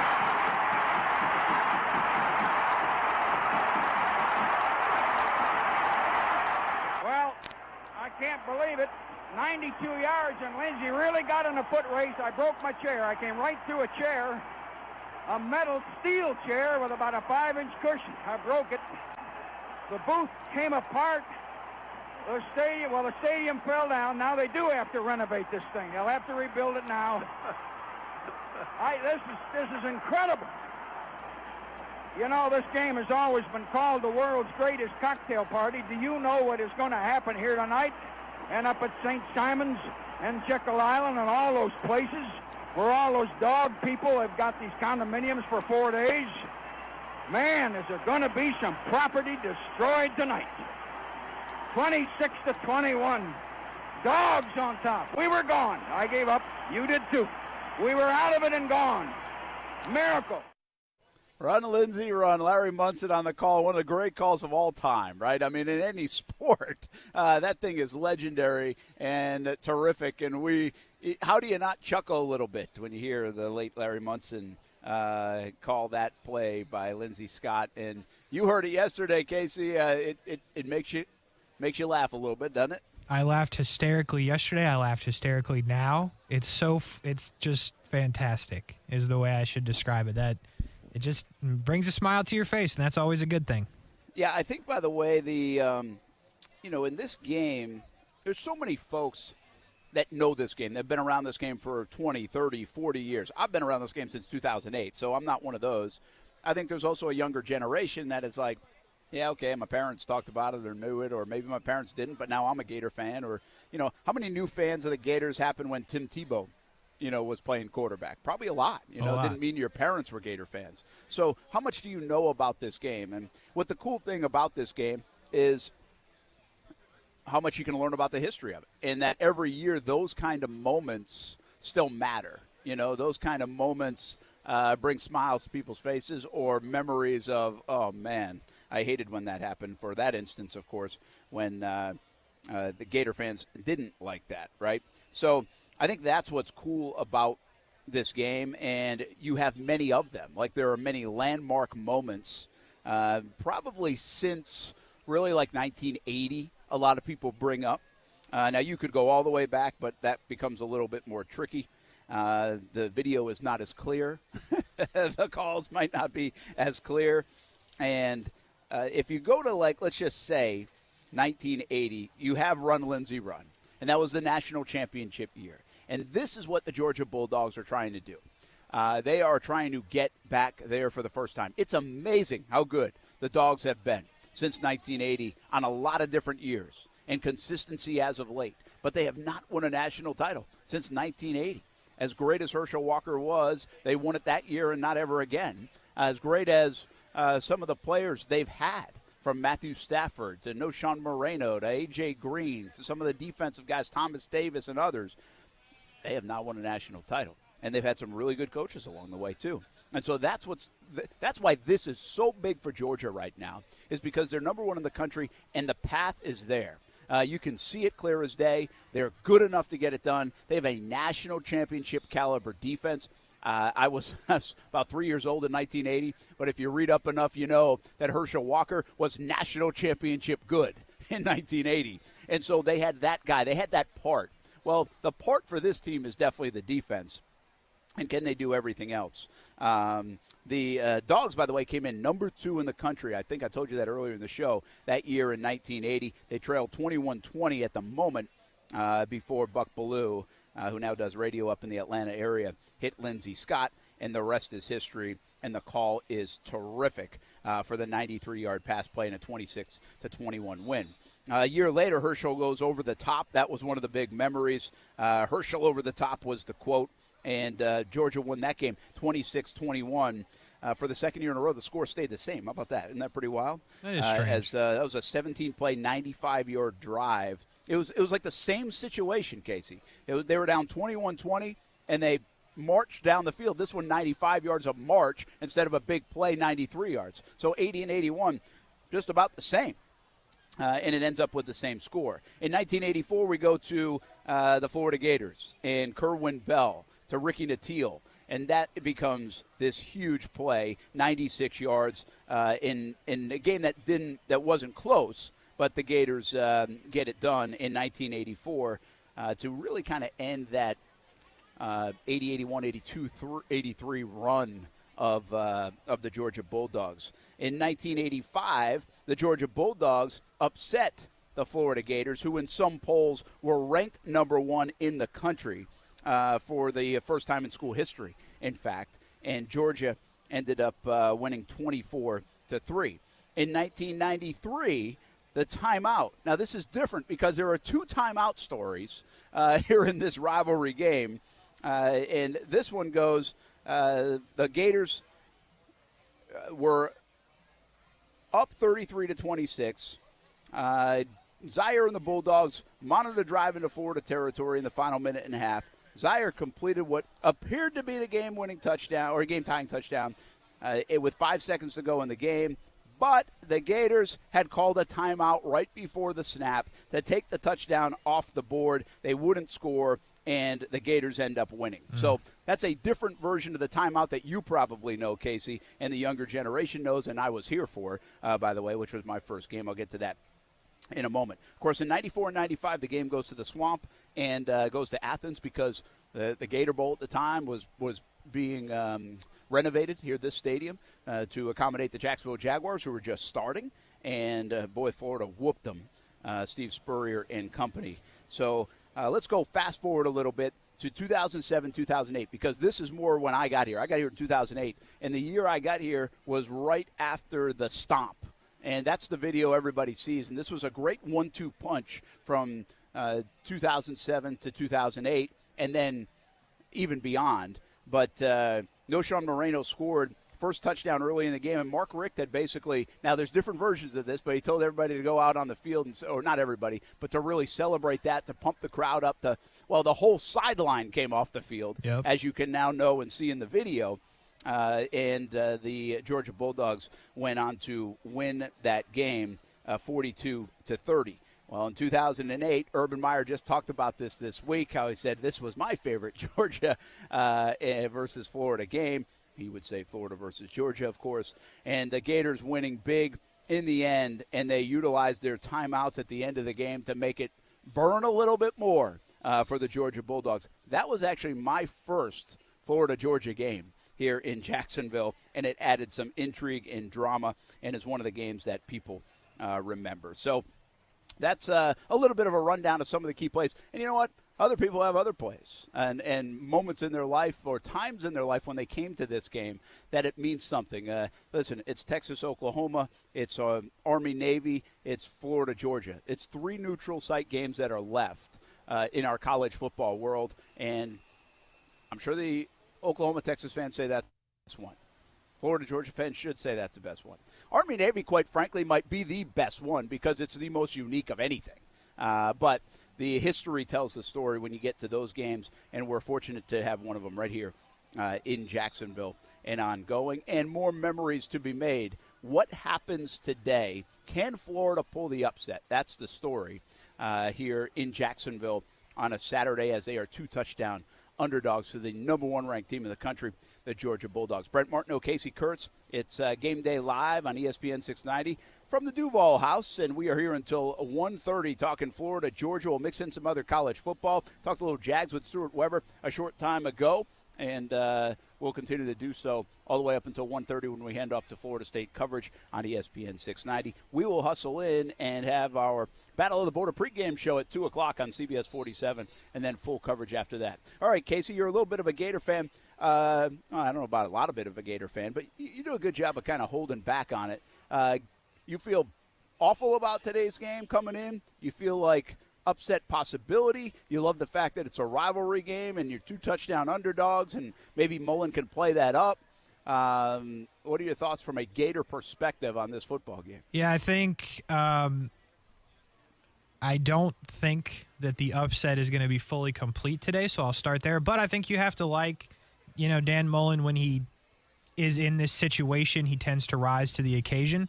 So that is something you like. And it's a rivalry game. Anything can happen, obviously. But one thing that I think I've always been as a fan of anything is I don't like to have that blind, I guess, support, if you will. I just don't see it. Georgia is really good. They obviously went through what they did last year, and Dan Mullen winning this game for Florida. So Kirby Smart's going to remember that. Kirby Smart has a really good team, a really good defense, and I think the quarterback play for Florida, I'm a big supporter of Emory Jones. I feel like the only one. But at the end of the day, neither him or Anthony Richardson has thrown the ball very well, so they're going to have to run the ball, which does not give me a lot of faith, especially with the front that Georgia has. So I don't see it happening today for Florida, but it's hard to bet against Dan Mullen in this situation, but that defense is absolutely disgusting. Yeah, I think that's the wild thing here. And listen, I think take the LSU game out of the equation, and the hiccup against Kentucky is the only thing that happens, not the LSU game. And I think Florida fans have a different view of this. I don't think the line, by the way, would be 14 either. I think the problem is LSU just ran down the throat of Florida. And if you look before that game, and now Todd Grantham, of course, everybody's like, fire Todd Grantham. Nobody likes Grantham anyway, and all that stuff. They've been, clamoring about him for years. All true. But the bottom line is, if you look at their defense going into that game, the numbers were pretty good, man. The defense had been playing pretty good football. And then they just got run over by an LSU team that was kind of listless and inconsistent. And Eddie O was out the door and all that stuff. And they got run over there in Baton Rouge. So, now that stings, I think, the mentality of maybe a Gator fan, but maybe even the mentality of the football team. I think it creates noise around the program with Mullen and Grantham and the staff. And on top of that, LSU, the last 2 years, given the situation they were in and where Florida was, to lose to them a couple years in a row and not have LSU be like a top 10 team in the country and losing to them, I think has really put a lot of question marks with those 2 losses around Dan Mullen. And I don't think that should be the case. I think Dan Mullen has done a terrific job. I think the curiosity and question, which I've always had on Dan Mullen, and you should too probably, is can he win big at Florida? Can he do what Urban Meyer and Steve Spurrier did? Because that's the standard. That's what you're trying to do. I don't know that. I've never had a confidence that Mullen could do that, but he certainly knows how to win, and he certainly knows how to coach, and he certainly knows how to draw up X's and O's in a game. And so I think I'm hanging my hat on that if I'm a Gator fan today, that we're probably better than we've showed 2 out of the last 3 weeks. because the statistics kind of indicate that. They indicate this team is a little bit more the team that lost to Alabama by 2 rather than just got run over by LSU. And hopefully that was a one-off thing for Florida. Plus, there's no pressure on them. And as I mentioned earlier, this should be the game for the Florida Gators football team this year. Like, that's the only thing left. No bowl game. I mean, not that they're not going to go to a bowl game, but the bowl game is less important than this. Florida State is less important than this. Anything they'll do the rest of these next few weeks are less important than this. This is what's left for the Florida Gators to upset the Dogs. And so I think there's a lot to play for. I think there's a lot to like as a Gator fan in a sneaky, sleepy kind of way. So keep an eye on it. I think this is going to be a close game. And if you come on out and put something on Georgia early, well, then I think the Gators have a real good chance for the upset. What they have to avoid is getting down by 2 scores. That's the whole key to this game, Casey. Mm-hmm. You get down by 2 scores against a defense like this, and then the defense eats. No. And this Dog's defense likes to eat. Absolutely. And a lot of the points you made there are spot on. And I think I'll start with that one that you just brought up. And the Gators have not thrown the football well. So to your point, if they come out and are down early, you don't trust either guy. I mean, Emory Jones is completing 67% of his passes, Anthony Richardson 56%. Emory Jones has thrown it to the other team 9 times and only 10 touchdowns. Anthony Richardson's done that 3 times, only 5 touchdowns. So you cannot love the situation you're in if you are forced to throw the ball if you're Florida. Now, that being said, I think Florida, and this is going to sound really weird, and I'm not moral victory guy, and that's not what this is. But the Gators could play a solid football game. Keep in mind, Georgia gives up 6.6 points a game. 6.6. That's crazy. That's less than a touchdown in a PAT, and that's not good. So the Gators could score 21 points and not be able to stop any of the Georgia running backs, Zeus White and Dalvin Cook's brother and all of those things. And they could lose the game by 14 points and still play a decent game on offense and do better than anybody has against Georgia. So I think that's a very real possibility. But even if you keep it close, I think spread-wise, Georgia's just going to be able to – if LSU can run the ball on you like they did last week, Georgia can do the same plus 10, I would say. Listen, I'm a neutral guy. I try to tell everybody that. And just to reiterate that. So this is not – anytime I'll say a good thing about the Gators, this is not coming from like a Gator homer point of view. I just want to – I know, again, in Jacksonville you got to worry about that a little bit if you're a Dog fan. I get it. Or if you're an Old fan. That's not me. But I would say this. In my experience covering this game, the mental edge appears to go to the Gators. There's too much scar tissue for Georgia, especially that run from the mid-'90s to, say, 2010-ish. And that still kind of permeates sometimes. So I just don't think the Georgia fan is ever comfortable until they see a 14-point lead or a 17-point lead in this game. And I think the sideline kind of gets that way. Now, has Kirby Smart changed that a bit? Because he won 3 in a row. He beat Mullen now 2 out of 3 times, even though they didn't get him last year. Maybe. So I'm interested in the psyche of this game. So much more to lose, though, for the Georgia Bulldogs than the Florida Gators. And, again, that mental edge, I usually would side with Florida. We'll see what takes place here this afternoon in Jacksonville. We are ESPN 690 Game Day live from the DUUUVAL house. Come on out, say hello. Don't forget to download the relevant app. Casey might have had somebody come up to me here and say, what time can I find those tickets by downloading the relevant app? So it looks like somebody's on board. Hey. You might have some competition out there. Download the relevant app, find some tickets to the game this afternoon. We might even have a couple pairs, I hear, to give away. Oh, my goodness. So make sure you download that, RELEVNT. And while you're at your tailgate or anywhere, you can always listen live on the ESPN 690 Vibe to ESPN 690. This show, Florida State coverage coming up from 1:30, the kickoff against Clemson at 3:30. So a lot to listen to on the ESPN 690 Vibe. Plus, join the conversation. Just download the relevant app, RELEVNT. Let's hear from some of the Hall of Famers. Cedric Faison, Thomas Davis, John Stinchcomb, and Keywon Ratliff all go in yesterday to the Florida-Georgia Hall of Fame. We'll hear from some of the legends of this game coming up next Action Sports Jacks on ESPN 690, live from the DUUUVAL House. Florida Georgia Day in Jacksonville. It's a beautiful one. Can't wait to see you downtown.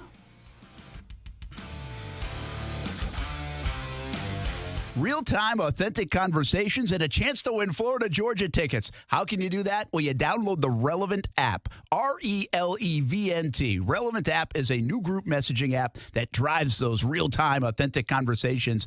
And this week, you have a chance to win Florida Georgia game tickets. You have to go to our ESPN 690 Vibe or go to the WAPE Vibe. Find clues how to win tickets to the game. But first things first, download the Relevant app, RELEVNT.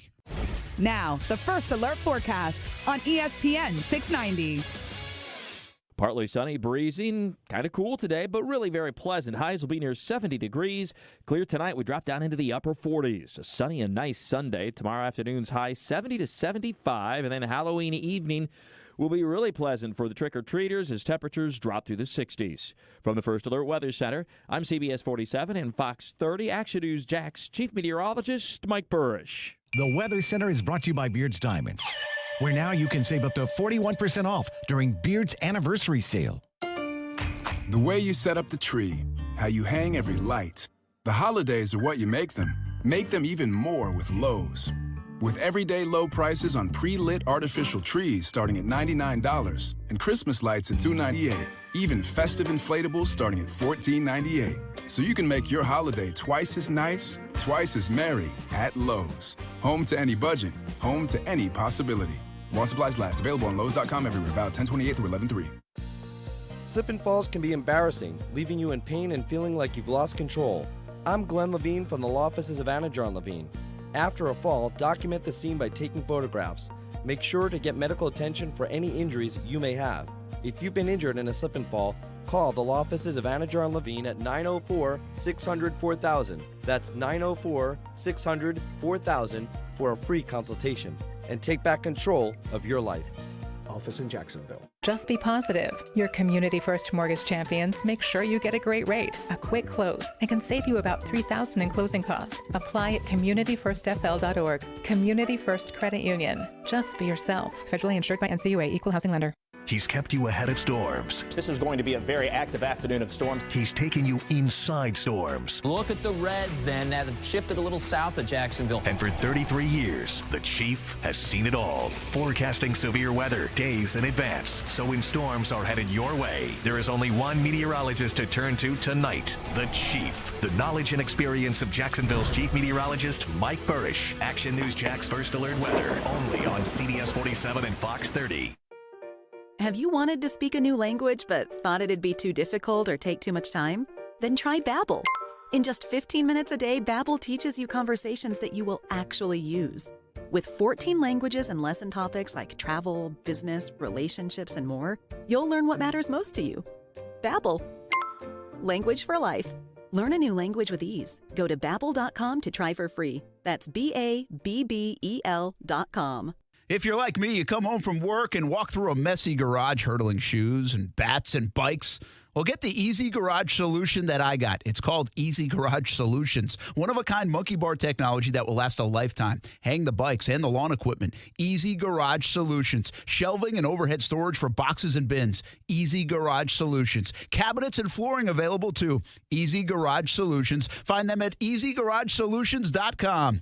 Easy Garage Solutions. It's that easy. Hey everybody, it's Brent Martineau from Action Sports Jacks. There's a good chance you have a smart speaker, so use it with the ESPN 690. Stay up to date on the Jags and all things sports by telling Alexa or Google to play ESPN 690. It's as easy as that. Make sure you listen weekdays 3 until 6 p.m. on ESPN 690.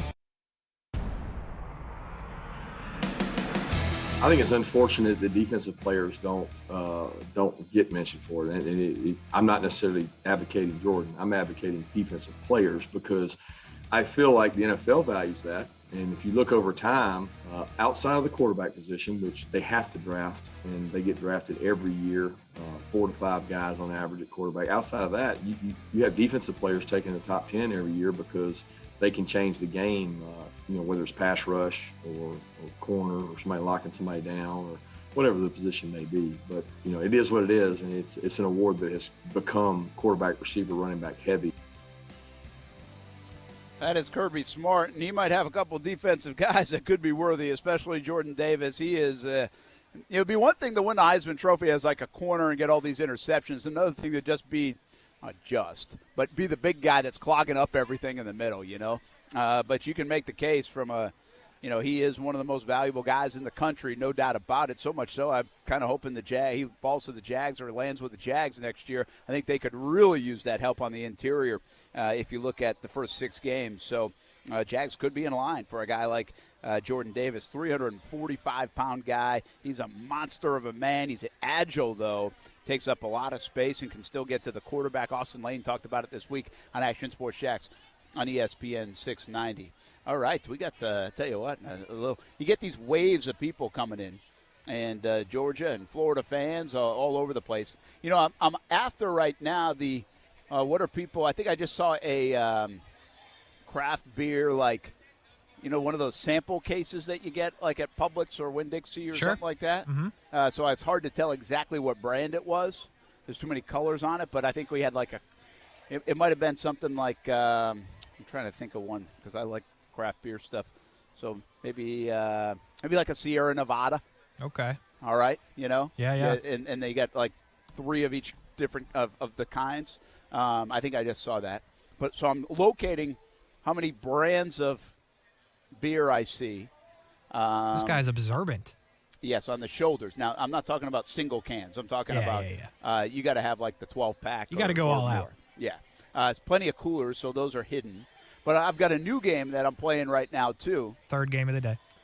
And this game is, why are you not wearing a Florida or Georgia school shirt? It's funny you say that because Marcel was up here earlier, and when we started the show, you said just about like seeing a lot of Georgia stuff. So I was going to ask you, in Marcel Robinson, who is obviously looking for the people that are lost when he is at games, I was going to ask you how many fam is what he calls it. Exactly. I've sent some tweets at Jags games, you lost fam. So how many people have you seen that may be a bit lost? Yeah, well, 3 now. I'm counting them. I've seen Iowa State. Hey, not mad about it. Not mad about it. I see Iowa State. I just saw Alabama. Mad about it. Yeah. And I've seen – what are the other one? What did I just see that I saw that was kind of weird? Oh, Virginia Tech. I don't get it. By the way, you got the mounted policeman on right behind us if you're watching on Facebook, YouTube, Twitter, or Twitch. You really got to check it out on the social media apps, folks, so you can see the scene. We appreciate you listening in the car, ESPN 690, or on the stream, ESPN690.com, or on the Relevant app if you downloaded it. Hopefully you have, RELEVNT, or maybe at my house they just ask Alexa to play ESPN 690. You can do that as well. So anyway, I got Virginia Tech, I got Alabama, and I got Iowa State, which was really weird. I'm with and I think I saw a couple of Iowa State shirts. Yeah, you did. So I know that's you're like a Final Four team for you, right? National champion. But hey, here's the thing, Brent. Everybody's losing, so I'm not totally out of it at this point. Well, haven't they lost twice? Brent, I'm not totally out of it at this point. Okay, it's going to take a lot, but yeah. I would say you're probably out of it. Yeah. But I haven't seen that as much. I guess I've already seen. Now we've got I guess that could be we got the checkerboard like sundress, and I was like thinking it looks a little more Tennessee Vol to me, but it's obviously kind of getting away with Gator. Yeah, is it though? I mean, it feels a little like my thought is not Florida Gator. My thought was Tennessee Volunteers. Maybe do better next time. Probably. By the way, if you're wearing something that's not Florida Georgia, it's a little different than the Jags, right? You're sore thumb all day, obvious. Jags, you can blend in. You wear a different jersey, that is what it is. But at this game, you like Iowa State, you have to stick out in the stadium, right? Yeah, I would say big time. Virginia Tech, Iowa State, even Alabama. Alabama, you're going to get booed around here. You should. Very well of these should. Teams yeah. Don't like Alabama. Not a chance. So a lot of Georgia still. It's a sea of red and black right now. I mean, so much more Georgia Bulldog fans here in Jacksonville. That makes some sense to me, but not complete sense to me. I'm really curious if we're going to see the 50-50 split, or there's going to be a little bit of a bleed into the orange and blue territory inside that stadium here today. That's kind of what my eyes are telling me all morning. And, hey, the Georgia Bulldog fans are geeked up about their team. They should be number one in the country. Brent Martineau live on ESPN 690, Game Day live from the DUUUVAL house. That is the big teal, well, it's not really that big, but it's the teal-colored house, folks. You can't miss it on the foot of the Hart Bridge. So we are right on the front steps, and come on out, say hello, stop by. We've got a tent out there. You get some free stuff, and you also get a chance to find some tickets to the game if you don't have them.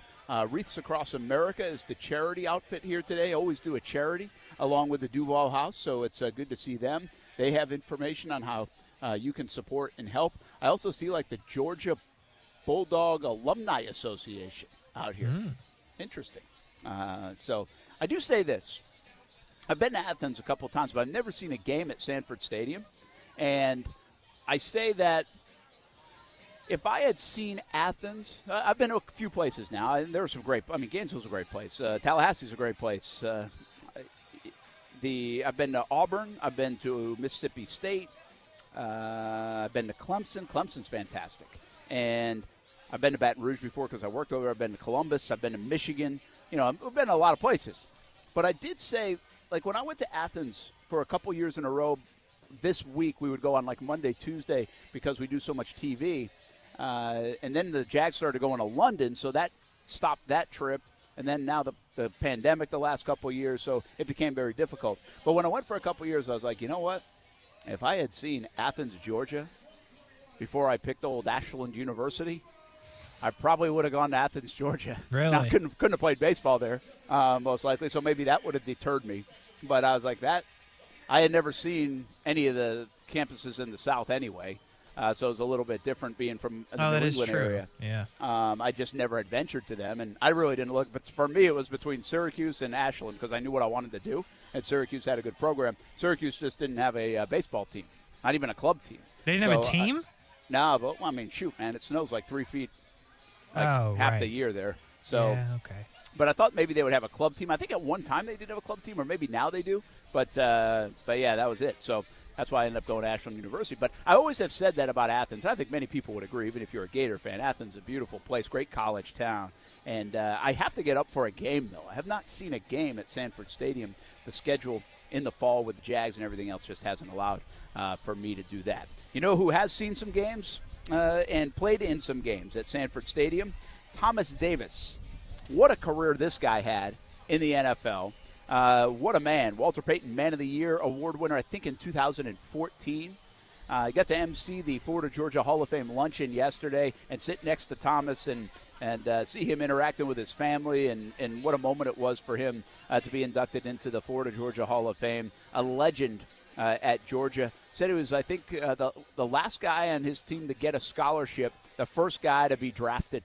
Wow. How about that?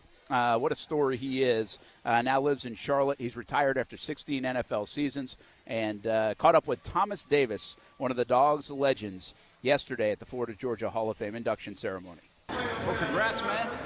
Welcome back. And what are the emotions like on a day like today? It's definitely exciting, man. I'm definitely excited to be back in Jacksonville. Haven't been back here for a game since I actually left, so I'm definitely excited to be a part of this. I have my kids that are here with me right now, and they get to celebrate this moment, so it gets no better than that. You had an unbelievable career, but what are some of these games still mean to you, just the atmosphere of playing in it? It stays with you, I'm assuming, right? It's definitely one of the best rivalries in all of college football. To know that the stadium is completely split in half. You're going to have your red side, you're going to have your blue side. But it's just been exciting just seeing how closely contested this matchup has been. When you look at the rivalry, Georgia is slightly ahead right now, and hopefully we can continue to build on that as this team that we have right now is the best in the country. So we just hope that when we leave this game that it stays that way. There was many years when you're in an NFL locker room and you want to brag on your college. Absolutely. This is a heck of a year to brag on the Dogs. I mean, are they good enough to get it done, do you think? I definitely think that they're good enough to get it done. When you hear the slogan that offense wins games, defense wins championships, we have the best defense in the country, and these guys have been playing lights out week in and week out, and if they can continue to play at that level, it's going to be an easy opportunity for them to win the national championship. Listen, you got anything left? If you want to walk downstairs a little bit, Jags defense could use some help. Hey, you know, my time is up. You know, I walked away from the game pretty content, knowing that, you know, I had given all I had to the game. 16 years is a long time to be a linebacker in this league, and, you know, I was proud of what I was able to accomplish. That is Thomas Davis. Really enjoyable to spend a little bit of time around him yesterday at the Florida Georgia Hall of Fame luncheon. We caught up with all 4 inductees, so you hear more coming up in just a moment. In fact, Keywon Ratliff is going to come up in just a couple moments. But, I mean, what a career, seriously. What Thomas Davis was in Athens, at Georgia as a Bulldog, and what he became. I mean, Carolina Panthers for so long, went over to the Chargers for a bit, then a last stop in Washington. I know I talked to Gus Bradley a little bit about him yesterday in a text, and also former Jags coach Gus Bradley. He was out there at Chargers, and I remember talking to him when they got Thomas Davis, and I didn't know anything that much about Davis, just that he had been a good player in the NFL.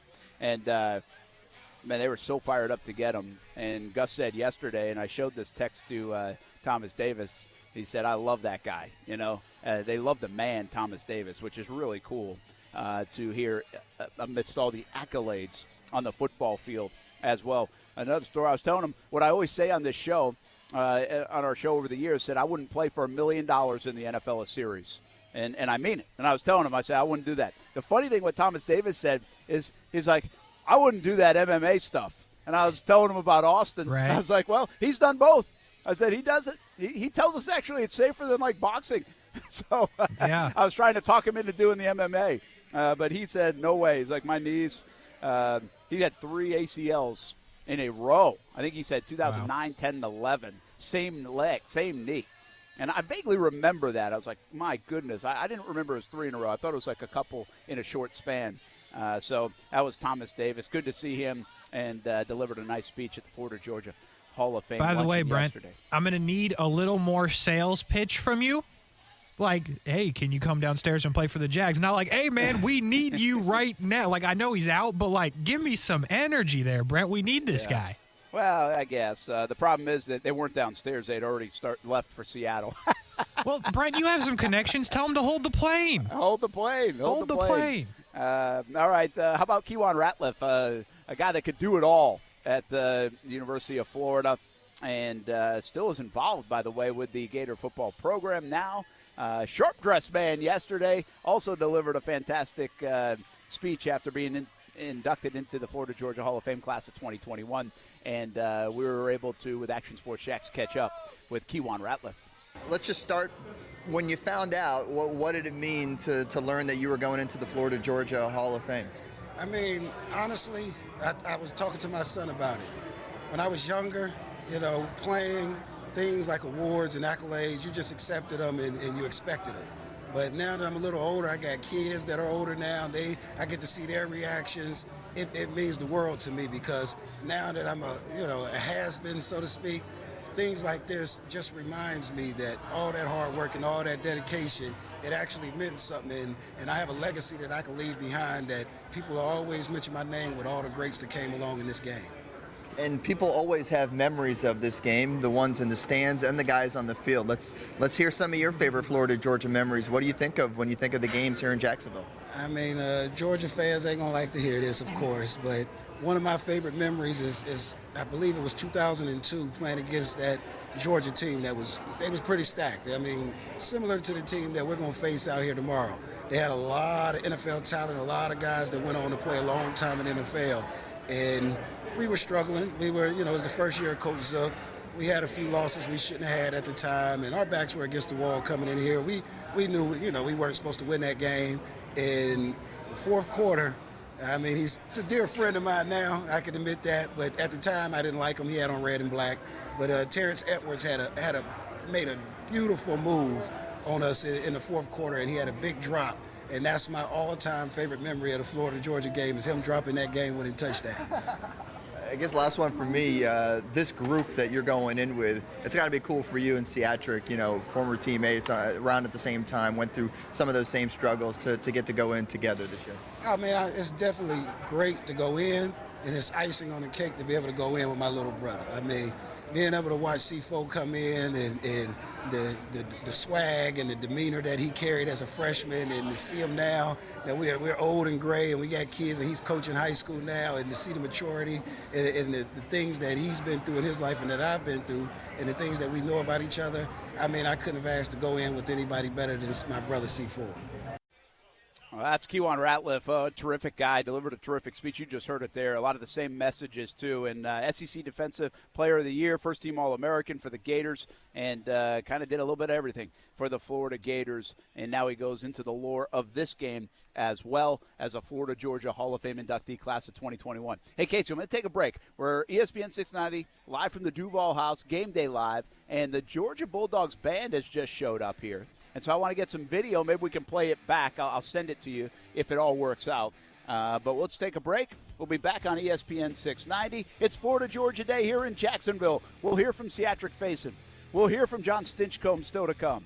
We hear from Greg McGarity, who is the AD at Georgia. How could they keep this game here? What goes into it? That's still on the way. A little Florida State-Clemson breakdown, too, because we will hand off at 1:30 to FSU coverage. Of course, ESPN 690, your home for FSU football and basketball. Florida-Georgia game. Coverage continues next on ESPN 690.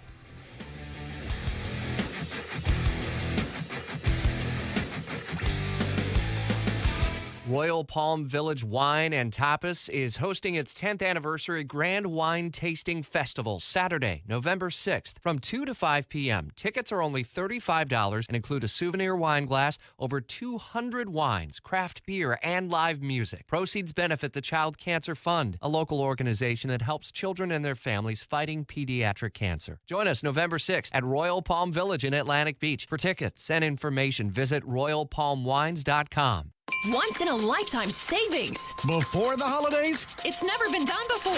Beards Diamond's incredible 41st anniversary sale. Everything store-wide is on sale up to an unbelievable 41% off. Believe it. But it's only happening till November 30th. If you're getting married, celebrating an anniversary, or shopping early for the holidays, you do not want to miss this once-in-a-lifetime sale. Beards Diamonds always has the largest inventory in North Florida. But now there's even more. Designers have sent their best stuff, especially for this sale. Loose diamonds, mounted diamonds, diamond earrings, necklaces, and more. All on sale up to 41% off. Beards Diamonds has been family owned and operated in Jacksonville for over 41 years. And to say thank you, they're discounting everything in the store up to 41% off. A sale so big, it's never been done before, because Beards Diamonds will never be beat on price. Beards Diamonds 41st anniversary sale, now through November 30th. At the St. John's Town Center or at beardsdiamonds.com.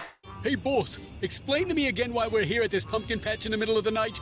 I told you, since pumpkin prices have gone through the roof this year, we're gonna swipe these babies so we can sell them and make a fortune. I don't like it, boss. Why can't we go back to breaking into houses? Because so many people have discovered Safe Touch security that it's putting us out of business. You know we stay away from Safe Touch houses. I know, boss, but stealing pumpkins? You got a better idea, Sunshine? I mean, between Safe Touch's 45-second response time, the two-way communicator... Boss, wait.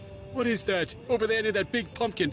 Oh, no. Is that what I think it is? Boss, it's a Safe Touch sign.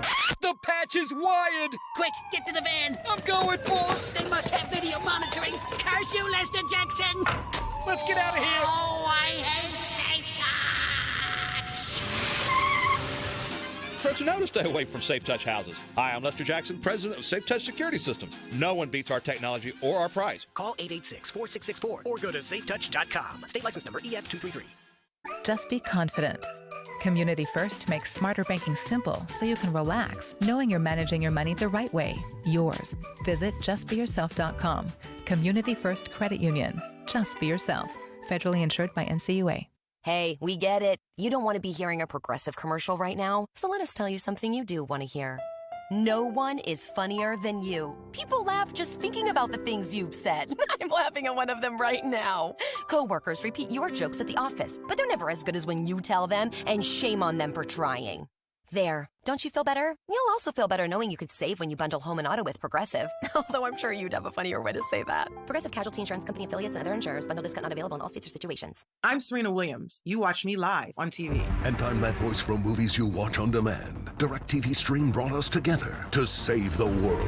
Maybe not save the world, but DirecTV Stream does bring your live and on-demand favorites together. Your favorites together. I just said that. She just said that. Introducing DirecTV Stream, the best of live TV and on demand with no annual contract. Get your TV together at directtv.com. Requires high-speed internet and compatible device. Content varies by package and location. Restrictions apply. Get back to high fives and family reunions. Get back to hugs and happy hour. Get back to game day and Sunday service. Get back to being Jax. No matter how much we wish, we can't go back to the time before COVID. But we can reset by getting the vaccine. The vaccine is safe. It's effective. And the more you know, the more confident you will feel in your decision. So get the facts about the vax. Visit getthefactsjax.org. Florida's Department of Elder Affairs, through the state's area agencies on aging, is bringing COVID-19 vaccinations to homebound seniors. Individuals seeking vaccinations for themselves or for a loved one at home may call 1-800-96-ELDER to get assistance in receiving a shot where they live. The state of Florida and the Department of Elder Affairs is committed to making sure that every senior who wants a shot receives a shot. This message is sponsored by the Florida Department of Elder Affairs, the Florida Association of Broadcasters, and this radio station. Hey, what's up, everybody? It's Austin Lane from Action Sports Jax on ESPN690. Smart speakers are becoming part of everyday life, so why not use it to listen to the radio? Tell Alexa, Google Home, or any other speaker to play ESPN690. Give it a shot weekday afternoons from 3 to 6. No decision's been made whatsoever, and he did practice Wednesday and did pretty good, and then he practiced Thursday and did well in terms of didn't have pain before, during, or after, and that's what we're looking for. Is it bothering you today? No. Can you throw today? Yes. Did you throw today? Yes. How does it feel after? Not pain there. And again, we'll continue down that same path today with him and see how he feels. Well, that's Kirby Smart talking about JT Daniels, who's been banged up. And you know what? It hasn't mattered much. Stetson Bennett's played really good football, some of the best football of his career. And who will play? I would guess. My thinking is Stetson Bennett's going to keep playing. I think there's no reason to force JT Daniels in. I think Bennett's playing well and doing exactly what they need him to do. This is a team led by their running game and defense. And, heck, you know what? If he can walk out of here with 15 pass attempts, I think they take it in a heartbeat, get a couple of third downs, boom. That's it for Stetson Bennett. So I think that's the way it's going to go. I believe JT Daniels is ready to go if he's needed. But they might as well just keep sitting him and letting him rest and letting him get fully healthy as long as they can. I think they can do that. Brent Martineau live with ESPN690 Game Day live at the DUUUVAL House, and the Georgia band and cheerleaders are over here and putting on a little bit of a show. So we've got a nice gathering for the Georgia Bulldog fans, and even some Gators have stopped by, but mostly red and black, and that's what we're seeing a lot of here today in the city of Jacksonville. A lot of Georgia fans as they come in. It's the number one team in the country. Florida-Georgia game 2021, 2 touchdown favorites over unranked Florida. And we continue to talk about this game until 1:30 here with Brent Martineau and Casey Kurtz, and we'll hand off to Florida State football coverage at 1:30 pregame, and then kickoff of that one on ESPN 690 at 3:30. Our TV coverage takes over at about 2 o'clock on CBS 47, in fact, right at 2 o'clock, and I will run inside the stadium. You can turn on your TV as well, and we will have an hour pregame show, Battle of the Border, kickoff on CBS 47, postgame show coming up after the game for 1 hour. Doesn't matter what time the game ends. And then 10:30 on Fox 30, 11:30 on CBS 47, Action Sports Jax primetime. What a day. What a day in Jacksonville. What a beautiful day it is. The sun is out, 70 degrees. It is awesome football weather, and it is festive and fun here in the city, as it always is on Florida-Georgia Day. The weather just helps amp that up a little bit, as the Georgia Bulldogs band keeps playing here in the background of our show at the DUUUVAL House, which is pretty cool. Let's take people around the rest of college football, Casey. Florida State Clemson, we'll talk a lot about that as the day goes on, and you'll hear it on ESPN 690. But you're a big fan of Florida State here, getting 9.5 points, and FSU. Man, if I tell you this, we've been talking about it a lot this week. If they can win this game, I don't think it hurts them that bad if they lose. But if they can win this game, to beat Clemson, and I know Clemson's not Clemson. I get it. It doesn't matter. They beat Clemson. That would do a lot, and there's already a ton of momentum right now in Tallahassee as they've won 3 in a row. I think you're absolutely right, and you're right in the sense of it doesn't hurt FSU, and I agree with you there, because if you lose a game that you're getting 9.5 points in, nobody's really going to bat an eye at that. But that's why I think it's such a big game for Mike Norvell, because I think, at least I believe, and I think you agree with me, that 9.5 seems like an unrealistic number here when Clemson has only scored 20 points in 2 of 7 games this year. So that number's probably a little bit off. So, yes, you don't have a lot to lose, but you have so much to gain for FSU. I love the number. I don't hate FSU to just win the football game, but especially with the 9.5, I told you, man, the mortgage is on it, Brent. So we're hoping for something good to happen. Just got to set the scene behind me. If you're watching on Facebook, YouTube, Twitter, Twitch, you can see the band and cheerleaders from Georgia now leaving the DUUUVAL house. And looks like we got a bus that says Go Dogs coming in as well. I'm not sure if that's fans or even more personnel from Georgia. It's not the football team just yet. Football team doesn't arrive until around 1:30. Same for the Florida Gators. The Gator Walk will be at about 1:30. So getting a look here. If you're watching on Facebook, YouTube, Twitter, or Twitch, at the scene in downtown Jacksonville as we continue to talk about the Florida-Georgia game. So Clemson and Florida State, that goes at 3:30. A big one in college football today. Who's for real, man? Michigan State.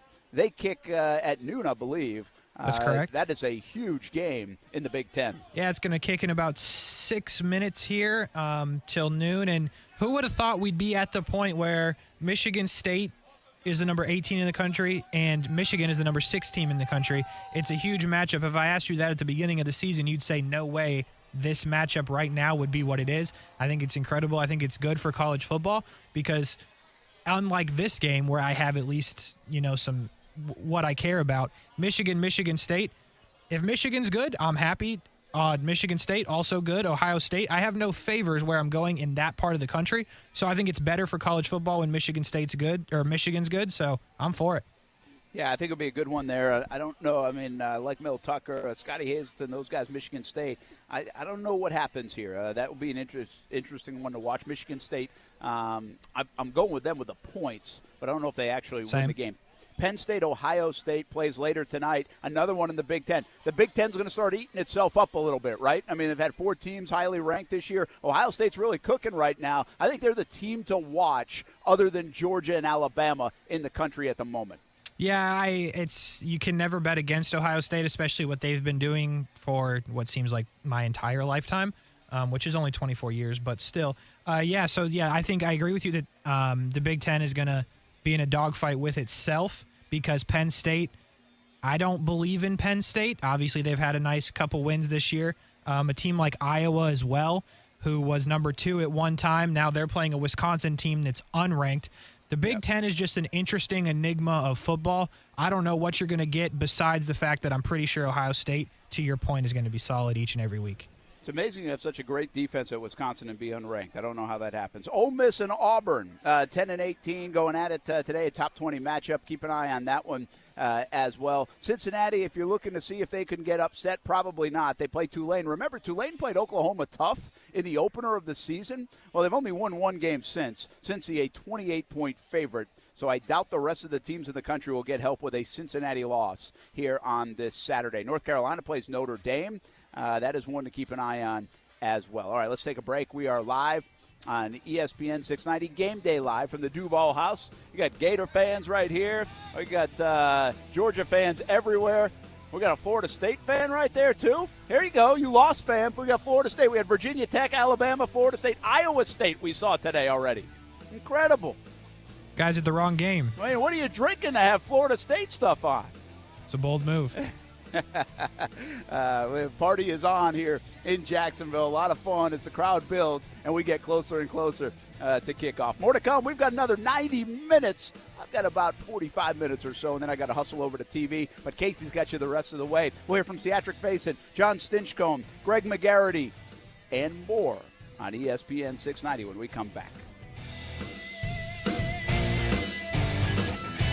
real-time, authentic conversations, and a chance to win Florida-Georgia tickets. How can you do that? Well, you download the Relevant app, RELEVNT. Relevant app is a new group messaging app that drives those real-time, authentic conversations. And this week, you have a chance to win Florida-Georgia game tickets. You have to go to our ESPN690 Vibe or go to the WAPE Vibe. Find clues how to win tickets to the game. But first things first, download the Relevant app, RELEVNT.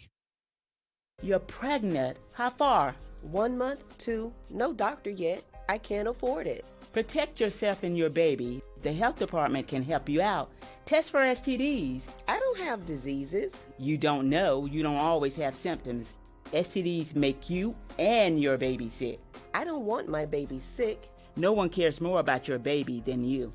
I'm calling my county health department. A message from the Florida Department of Health, the Florida Association of Broadcasters, and this radio station. If you were lied to when buying a timeshare and want out, you need my help. Hi, I'm Chuck McDowell, CEO and founder of Wesley Financial Group. 10 years ago, I started the timeshare cancellation industry by exposing the ugly truth about timeshare and giving folks the straight facts. I've been fighting the timeshare giants ever since, so no one knows this industry better than me and my team. Today we have 383 employees and have saved our clients an average of $65,000 in lifetime payments. Imagine putting those timeshare dollars back in your pocket. If you were told at a timeshare presentation that this was available today and today only, that timeshare was a great investment, or your maintenance fees will never go up, call my office now. I guarantee you, if we take you as a client, we will cancel your timeshare or you'll pay nothing. Call now for your free information kit. 800-507-4900. 800-507-4900. 800-507-4900. Broadcasting live from the ESPN 690 Anajar and Levine studios. Anajar and Levine Accident Attorneys. Call 904-600-4000. That's 904-600-4000. ESPN 690. Jacksonville's home for ESPN Radio. WOKV Jacksonville. Listen live everywhere you go on ESPN690.com. ESPN 690, a Cox Media Group station. Hey, what's up? It's Austin Lane. Check out Action Sports Jacks on ESPN 690 or ESPN690.com. This is SportsCenter. Hello there. I'm Mark Robbins. College football beginning right now on the Family Networks. Number 2 Cincinnati will be at Tulane. That game is on ESPN2. Number 9 Iowa at Wisconsin. That game is on ESPN. Both games also on the ESPN app. So no question it's a fall Saturday with all the college football, but let's not forget about the Fall Classic. Game 4 of the World Series. The Braves win Friday in Game 3, 2-0. Have a 2-1 series lead. Atlanta's pitching staff is not full of starters now. They've got some injuries, and Brian Schnitker knows that he's got to deal with things and prepare properly. And, well, he says he's just worrying about one game at a time. I was all about winning the day, and we'll deal with tomorrow. You know, and it is. We're going to have to use a lot of the other guys, and that's just hopefully we score more runs. That is Brian Schnitker. It is going to be a bullpen game tonight and tomorrow, and that belief and confidence that Schnitker has is apparently the belief flowing through his players as well. Here's Travis d'Arnaud. Confident. I love our bullpen. I love our staff. They all love each other. I mean, what else could you want as a catcher? Game 4 of the World Series, coverage of the Astros and Braves, 7 p.m. Eastern here on ESPN Radio and the app. First pitch around 8:09 p.m. Eastern. In the NBA, unbeaten Utah today at 4-1. Chicago should be a good one of the highlighted games on the schedule. In the NHL, unbeaten Florida at Boston. First game for interim head coach Andrew Brunette. Hey, it's Greeny, and what a weekend we've got going. World Series action, tons of football, college and pro, and the NBA in full swing. We'll see you Monday to break it all down. It's Greeny, starting 10 a.m. Eastern on ESPN Radio and ESPN+. This is ESPN 690 Game Day Live, sponsored by the DUUUVAL House. Here's your host live from the DUUUVAL House, Brent Martineau.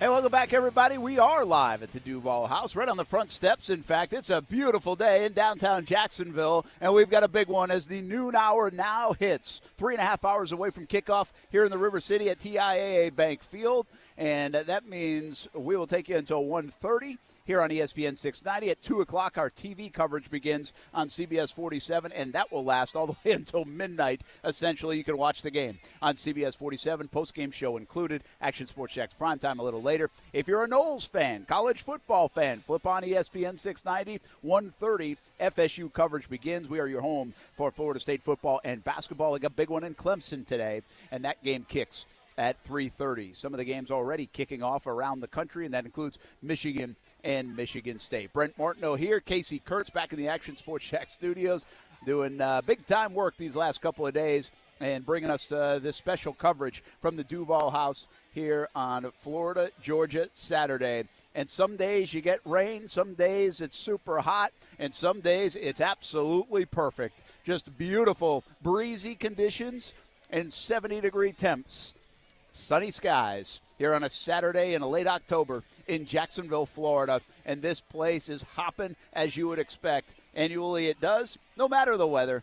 But it feels a little extra special tonight, especially for Georgia Bulldogs fans, because they are the number one team in the country right now. And they come to town with a big-time defense and an offense that's probably outperforming some of the ways other people thought they might perform here in 2021. They've been good enough and sometimes very good. Meanwhile, the Florida Gators come in reeling a little bit, 4-3. They've lost 2 out of their last 3 after a 2-point loss that seemed like, whoa, this team might be for real against Alabama in the Swamp. They lose to Kentucky. Even though they dominated statistically, they lost a football game. And then they lose to LSU last time out a couple weeks ago, and that was demoralizing because they got embarrassed in Baton Rouge by the running game of LSU. They got beat up in the trenches. And what does that mean coming into this game against a Georgia team that's always good in the trenches and usually has a few more superior athletes? They usually win the recruiting game there in Athens more so than they do in Gainesville. So that kind of sets the scene for this football game this afternoon. Once again, coming up at 3:30. And what a scene it is. If you're listening on the radio side, we appreciate it. You can always download the relevant app, so right at your tailgate, you can just have it right on your phone, ESPN 690 Vibe, and join the discussion. Find a way to maybe get a couple tickets to this game. If you're still looking, you got to download the relevant app to do that. And meanwhile, if you want to see what's going on here in the city of Jacksonville on this Saturday, October 30th, Florida, Georgia 2021, well, we invite you to watch Facebook, YouTube, Twitter, or Twitch, any of those platforms, and you can see video right behind me of the scene outside the stadium and at the foot of the Hart Bridge here in the River City. Brent Martineau, Casey Kurtz, and the story continues to be the defense of the Dogs. Casey, it is 6.6 a game points. I mean, that's unbelievable. It's a day and age where I ask the question all week, can you win with defense? Can you win big with defense? Of course, everybody will say defense wins championship, but it's usually a complementary thing where offense you still have enough. Think about the 2017 Jaguars defense. That was recent. They were awesome. They got turnovers. They got touchdowns. They made huge plays. The Jags, the forgotten part about that Jags team, even with Blake Bortles at the helm, the forgotten part of that Jags team is they were 6th overall in the NFL in offense that year. That is forgotten. 6th overall. People would not guess that.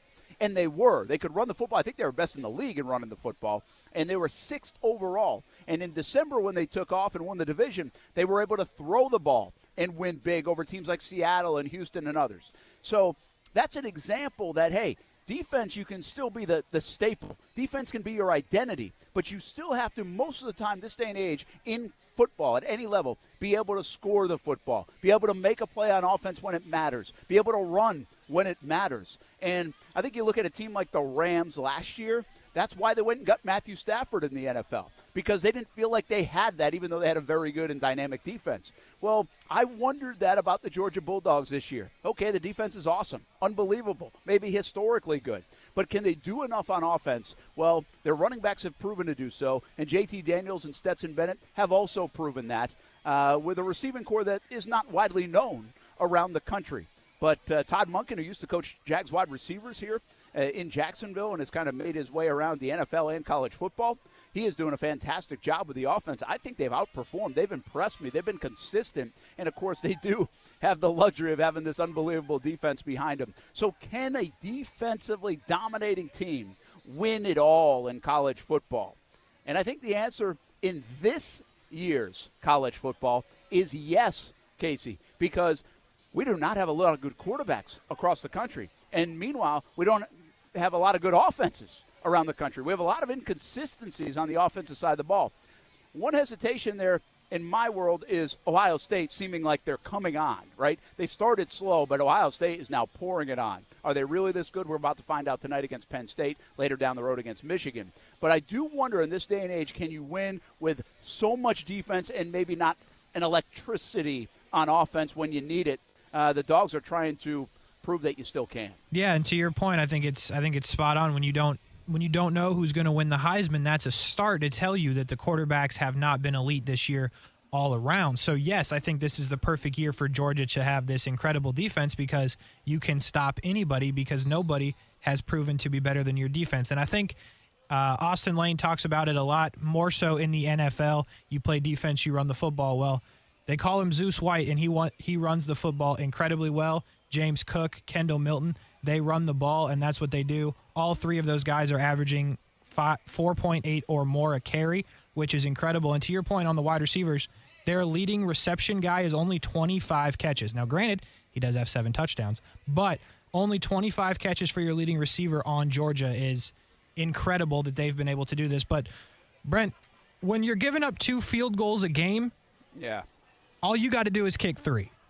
And that's enough to get it done. That's true, but is it that way when you get to the big games today, when you get to the SEC championship game, when it's, 13-13 and you need a play, or you're down 13-10? Can your offense do that? So you can't – just because they've given up 6.6, and which is unbelievable, I just don't think you can hang your hat on doing that every game. I mean, that's a ridiculous number. That puts a lot of stress on the defense. So, and by the way, the answer to this question is so far answered that bell.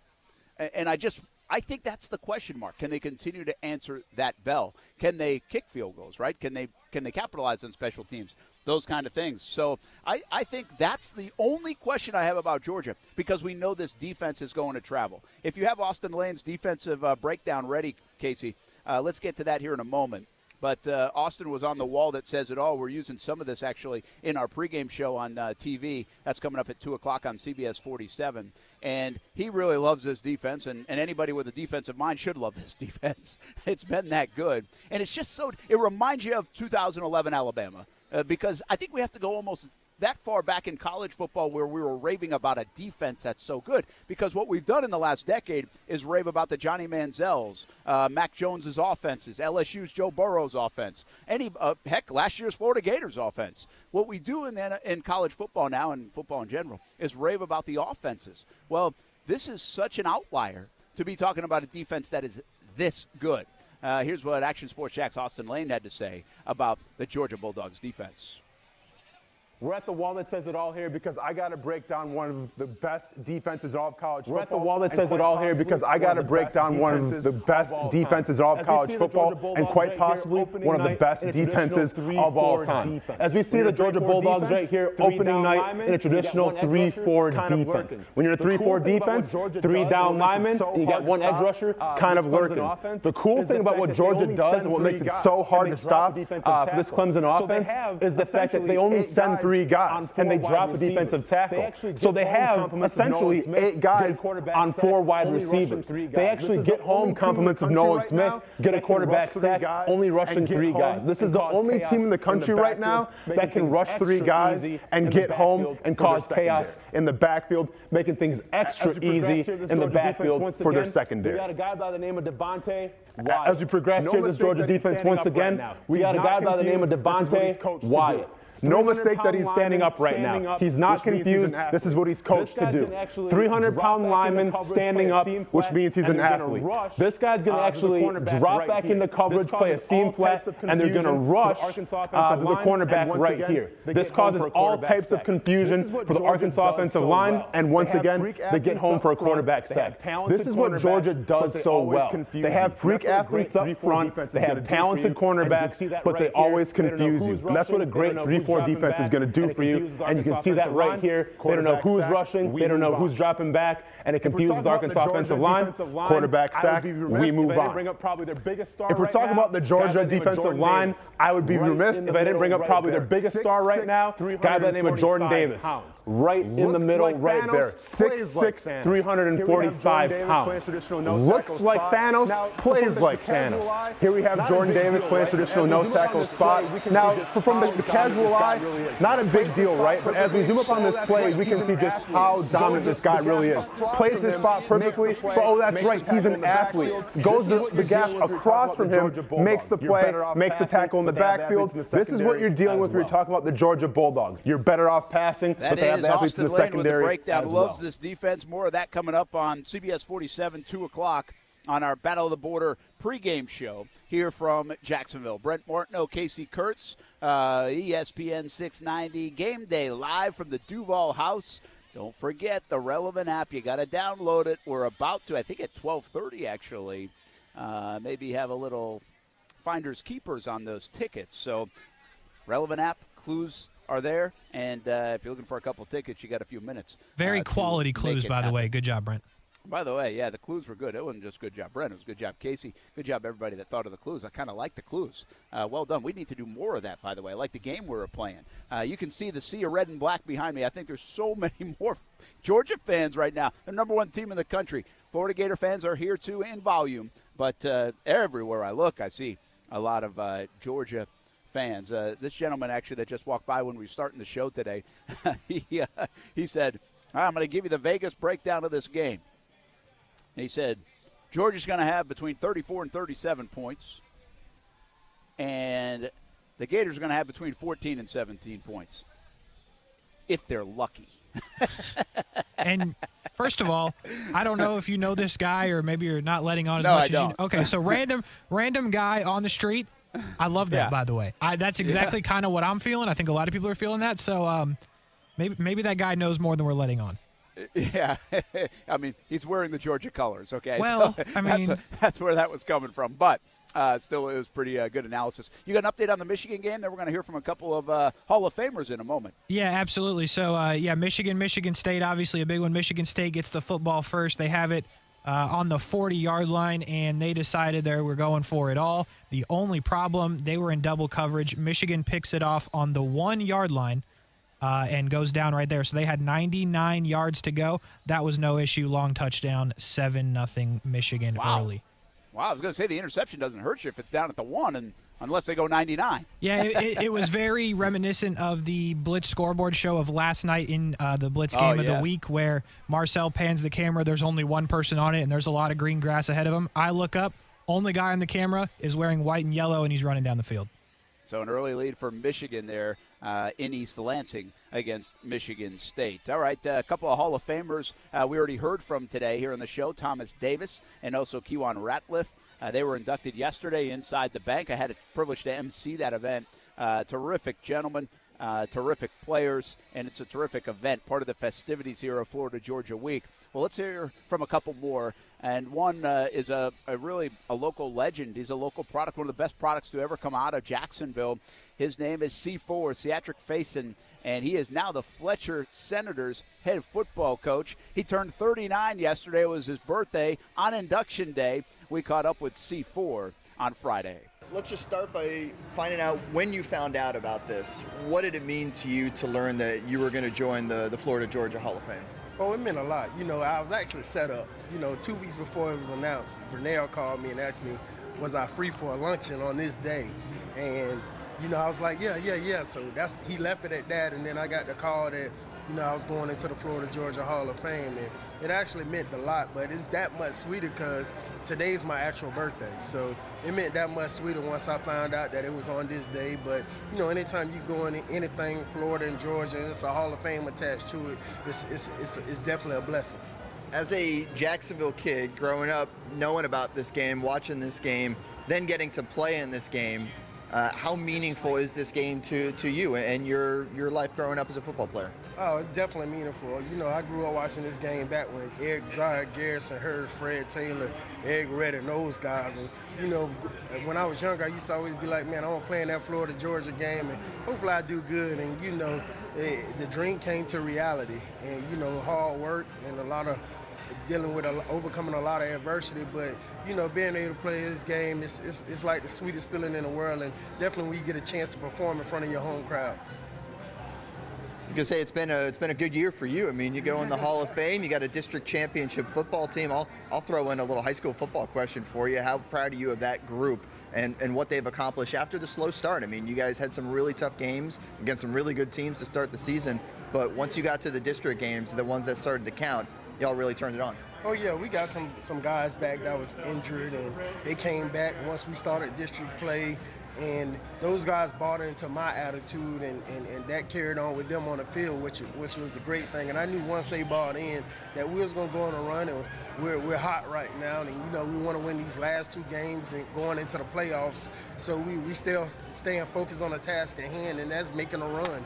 And, I want to commend those kids for just working hard and just trusting me, and definitely with just getting the job a week before the season started. It takes a lot for kids to put trust in a coach so fast. Well, that's Theatric Faison, and he's done a phenomenal job with Fletcher. He's a 2021 Florida Georgia Hall of Famer. What a career at Florida, and had a little career in the NFL as well. Comes back home. He's been back as a beach rat, if you will, and Fletcher, and out by the beach for years, and now he gets the head coaching job.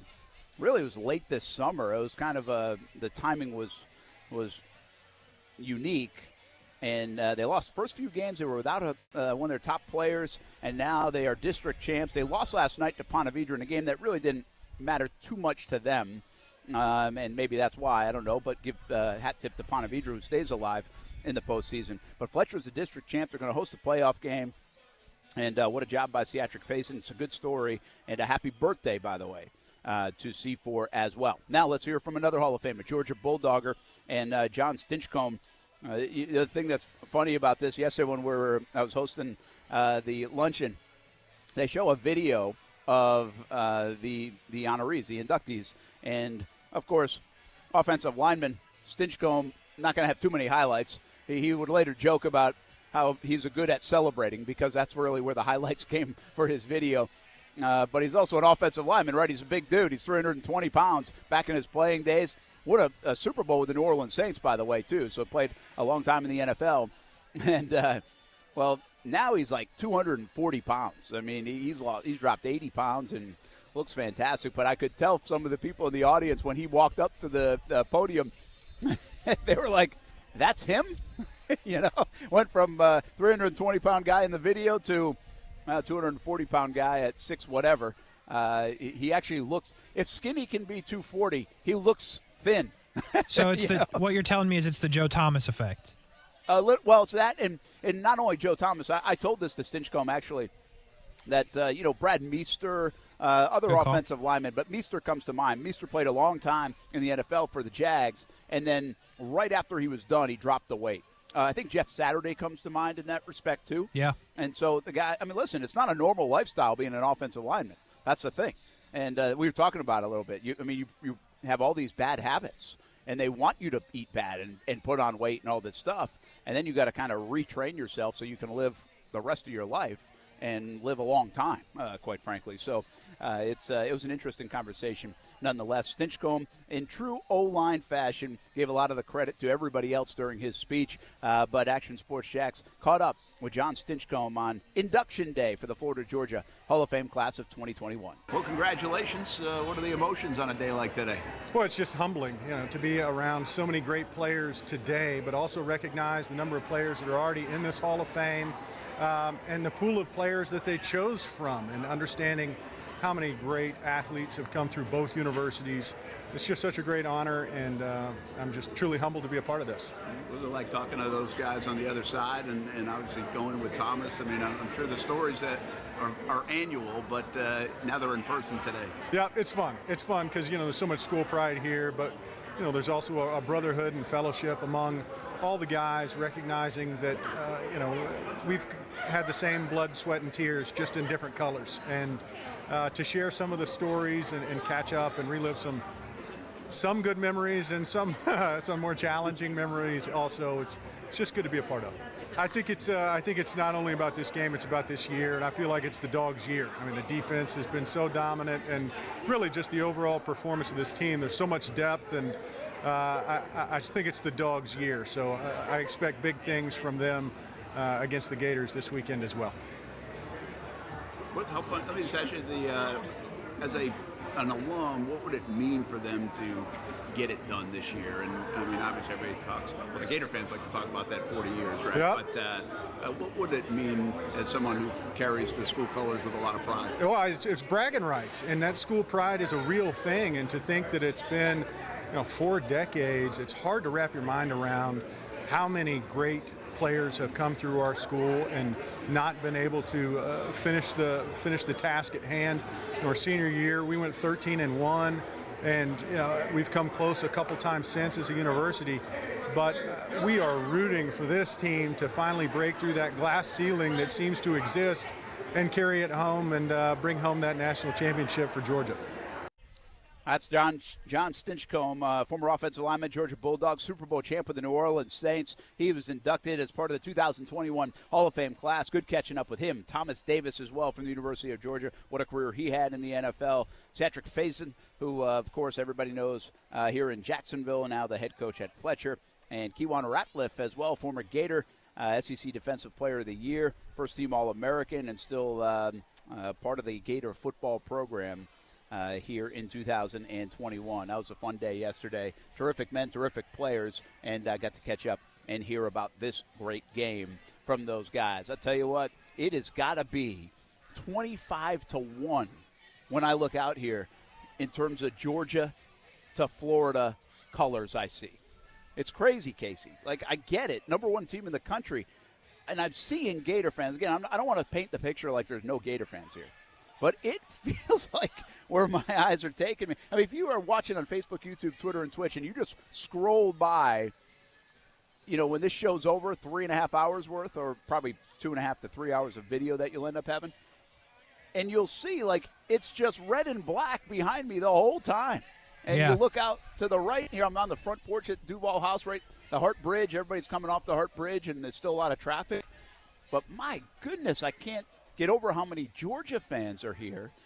See some Atlanta Braves hats, by the way. And that's one thing Georgia fan and Gator fan can agree on, the Atlanta Braves, up 2-1 in the World Series. Most of them, at the very least. But, again, I'm not trying to paint the picture like Gator fans haven't shown up. They're not here. But it is certainly a distinction right now. And I'm eager to see if that's just outside and they're here for the party and just as a better vibe around the Georgia program because of being number 1 in the country, which there absolutely is. Or will we see the 50-50 split of colors? Or will it bleed in and it be more 65-35 or 60-40 or 70-30? Because it feels like we're headed that way inside that stadium when they take that aerial view on CBS 47 today. Probably some traffic on 301 as well, Yeah, maybe. Not everyone left super early, Brent. As I say that, there's a big contingent of Florida Gator fans walking right behind me right now. Yeah, there is. It's certainly, there's, again, plenty of Gator fans, but there's a lot of red and black here today. All right, let's take a break. When we come back, catch up with Greg McGarity, former athletic director at Georgia. He's now the Tax Slayer Gator Bowl president. Will this game stay in Jacksonville? Who doesn't want it to stay in Jacksonville? And what has to happen to keep it in Jacksonville? My conversation with Greg McGarity, former AD of the Georgia Bulldogs, that comes up. And more of a breakdown. Quarterback's a big topic. Defense a big topic. Dan Mullen a big topic on this Florida-Georgia day 2021. ESPN 690, Game Day Live from the DUUUVAL House on a Saturday. Been here since 10 a.m. What an awesome day About to head into TV land inside that stadium on CBS 47, 2 p.m. until midnight. Get you covered on the TV side. We'll be back on ESPN 690. Mike Greenberg is Greeny. Did anyone watch football last year and think, you know what, I think there's just too much taunting going on? These guys seem to be too excited when they make big plays, and every now and again, it seems to be in the face of their opponent. This does not have any impact on the competition of the game until you choose to make it so. And what I'm suggesting is don't choose that. Don't choose that. Greeny with Mike Greenberg. Weekday mornings at 10 Eastern on ESPN Radio. And watch exclusively on ESPN+. Now, the First Alert Forecast on ESPN 690. Partly sunny, breezy, kind of cool today, but really very pleasant. Highs will be near 70 degrees. Clear tonight, we drop down into the upper 40s. A sunny and nice Sunday. Tomorrow afternoon's high 70 to 75, and then Halloween evening will be really pleasant for the trick-or-treaters as temperatures drop through the 60s. From the First Alert Weather Center, I'm CBS 47 and Fox 30 Action News Jax Chief Meteorologist Mike Burrish. The Weather Center is brought to you by Beards Diamonds, where now you can save up to 41% off during Beard's anniversary sale. Gentlemen, now you can find the best brands and fits for you without even trying. Just follow these easy instructions. Step 1, shop a personalized store that does all the work for you by customizing a selection for your taste and body. Step 2, level up your closet with the best brands and fits with little to no effort. Not trying has never looked so good. Introducing Stitch Fix Freestyle, your personalized store. We're so you. Smoke for hours, served in minutes. Now that sounds like good barbecue, and it is at Willie Jewell's Old School Barbecue. Open 7 days a week. Try the smoked wings, southern sides, and big old platters. Trivia night and kids eat free specials during the week. Check out the Willie Jewell's app and catering for all events. Order online and skip the line. Visit williejewells.com to see other locations in Florida and Georgia, Yulee to St. Augustine, Brunswick and Kingsland. Willie Jewell's Old School Barbecue. Smoke for hours, served in minutes at Willie Jewell's.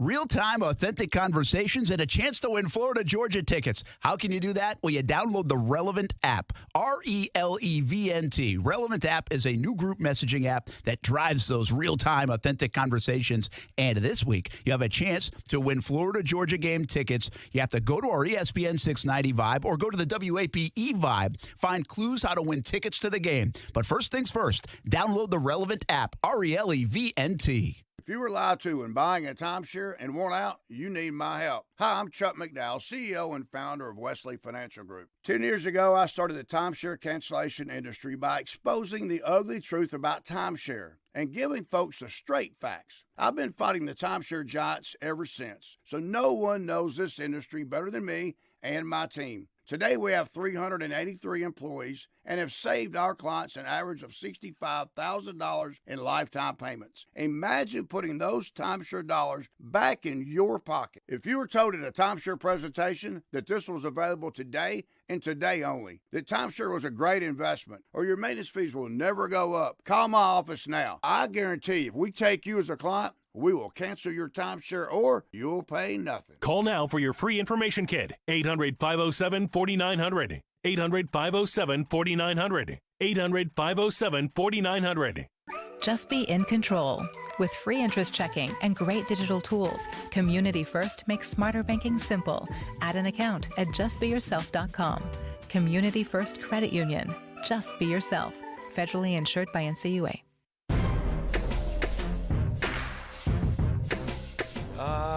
Yeah, I mean, not really. We're going to keep playing in the same way. We plan on playing both of the guys like we have. That's about this week. If guys getting better and, you know, how they play this week on the field, how they practice, how they prepare, and who gives us the best situation to go that we feel is going to be in the best position to help us win.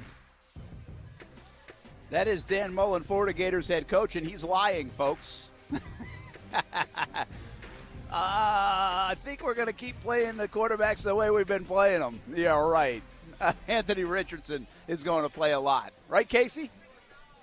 You know, everyone seems to believe that, but it would not shock me if this was more Emory Jones than Anthony Richardson. Really? I'd be stunned. I would be absolutely stunned. And on the flip side, I would be absolutely stunned if Anthony Richardson plays more than Emory Jones. Really? Yeah. That's not even like Gator fan thing. That's just watching Dan Mullen, how he operates and how he does things. And yes, Anthony Richardson can do things for you, but at the end of the day, he's got to figure out who can throw the football and help him win games. Both guys can run. Anthony Richardson is electric, but Emory Jones can do some of those things.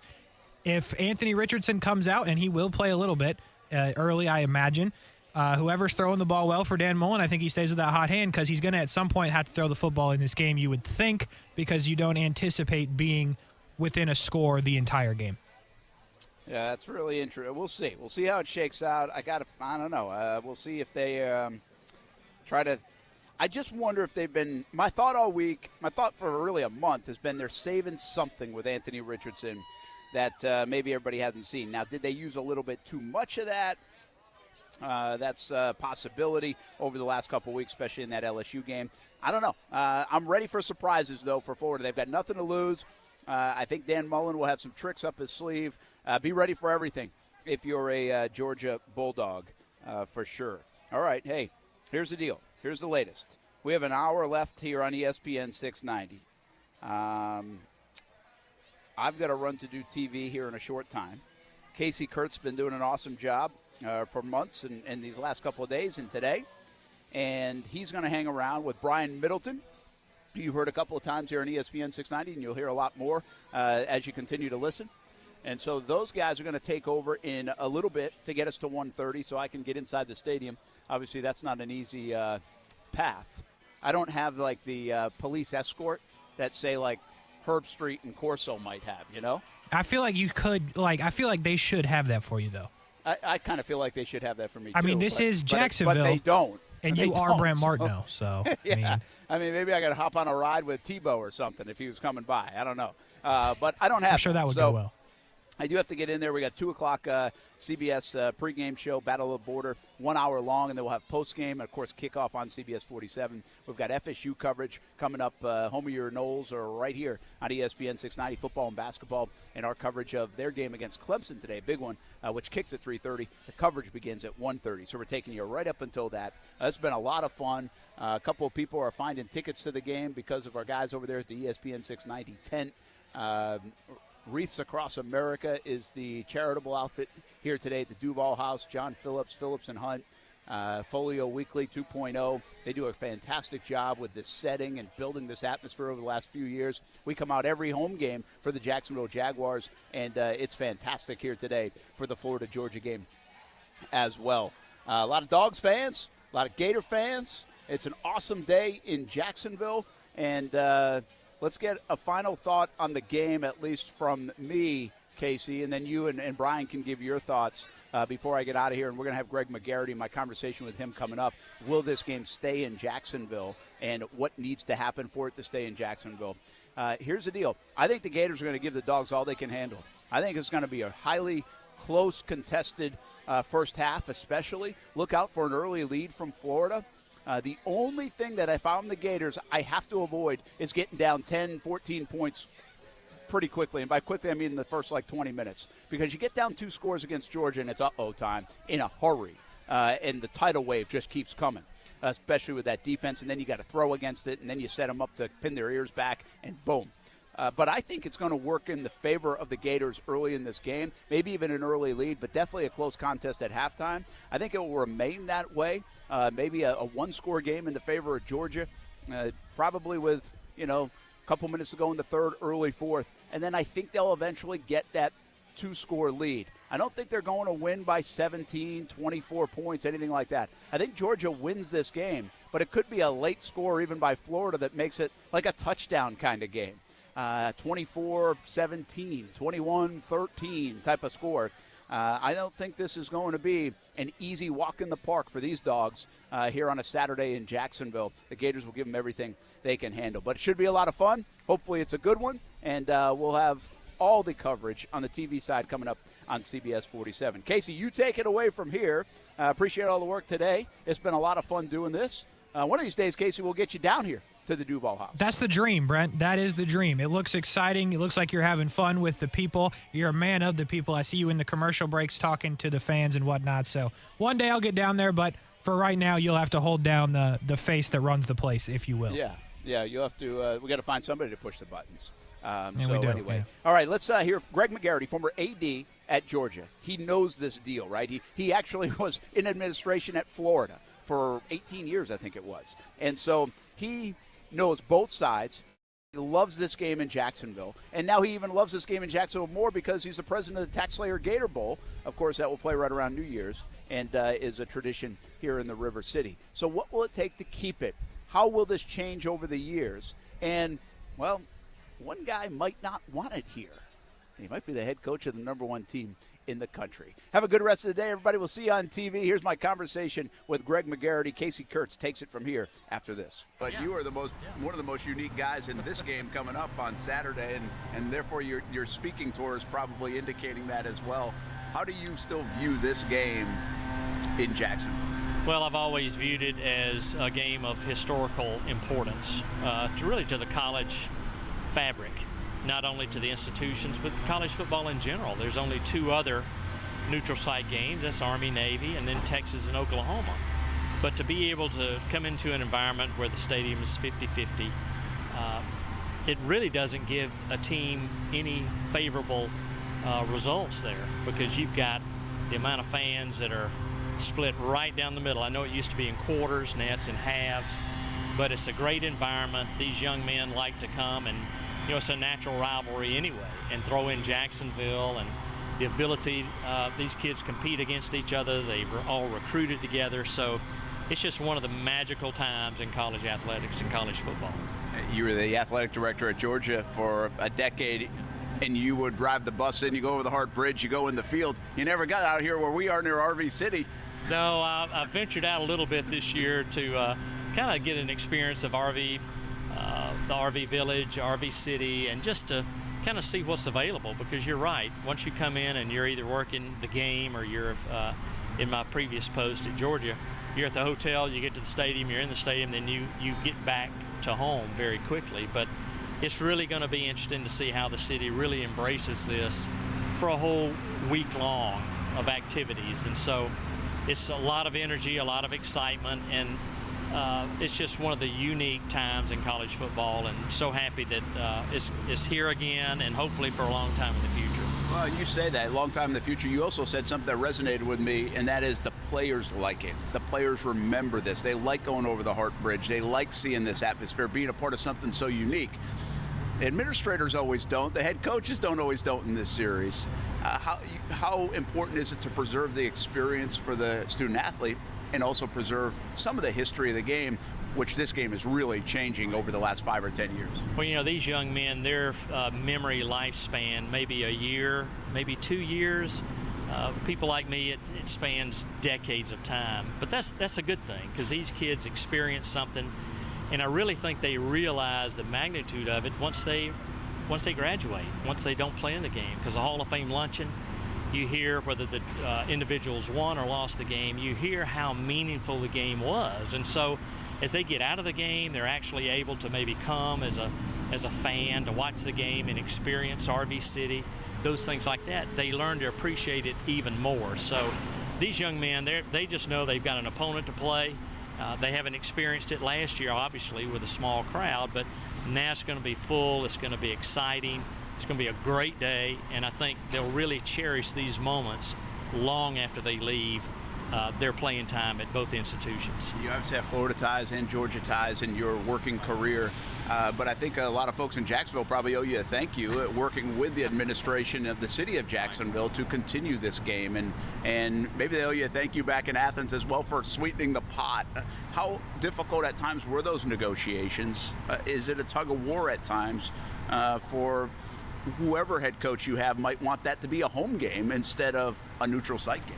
Well, that's where you've got to balance everything. I know I know Kirby would love to play this game in Athens. I mean, I totally get that. I mean, if I was head coach and worrying about winning and recruiting, I would think that way. So I have no disagreement with Kirby from his standpoint. Financially, it's a big deal. If you look at the game in 2-year increments, you're going to have revenue generated every year. And the schools can kind of control the ticket price because they split the gate 50-50. So if the schools want to make a little bit more money, they could raise the ticket prices. And the city stepped up to help compensate the schools. They pay for all the expenses. So it's a win-win every year financially. And in today's world, dollars matter. And I think that's one thing the city has really stepped up and afforded a first-class environment. I mean, you're in an NFL stadium. It's hosted the Super Bowl. You know, it's a great stadium, great environment. So I think the city's done a great job, and the future is going to be even better. I think once everything starts to get energized, and the Four Seasons and the amenities around that, and a new stadium down the road, I think all those things are going to make this experience even better. How much has Atlanta tried to get this game over the years? I mean, have they come forward at all? Because obviously they got a new stadium, and it's the Southeast has a lot of competition. Tampa, Orlando, Atlanta. Yeah, I think I think personally that it's either home and home, or it's either here in Jacksonville, because another neutral site just doesn't really work in my mind. The tradition, the historical piece of this, I just think you would see it back on campuses like it was, in 94 and 95. And even then, those games weren't special. It was just like a regular home game. And you're only able to have maybe 4,000 or 5,000 fans travel on the road. So this way you're having 40,000 Georgia fans that are here every year. Same thing for Florida. So that kind of works into the equation too. It's a happening. I know on the Georgia side, it's a week's activity for the beaches and everything. Florida, pretty much a day trip. So it's a lot of great things. But Georgia fans, I think, stick around a little bit longer, make more of a party out of it as far as the whole entire week. And then game day, it's all orange and blue and red and black. So a great spectacle.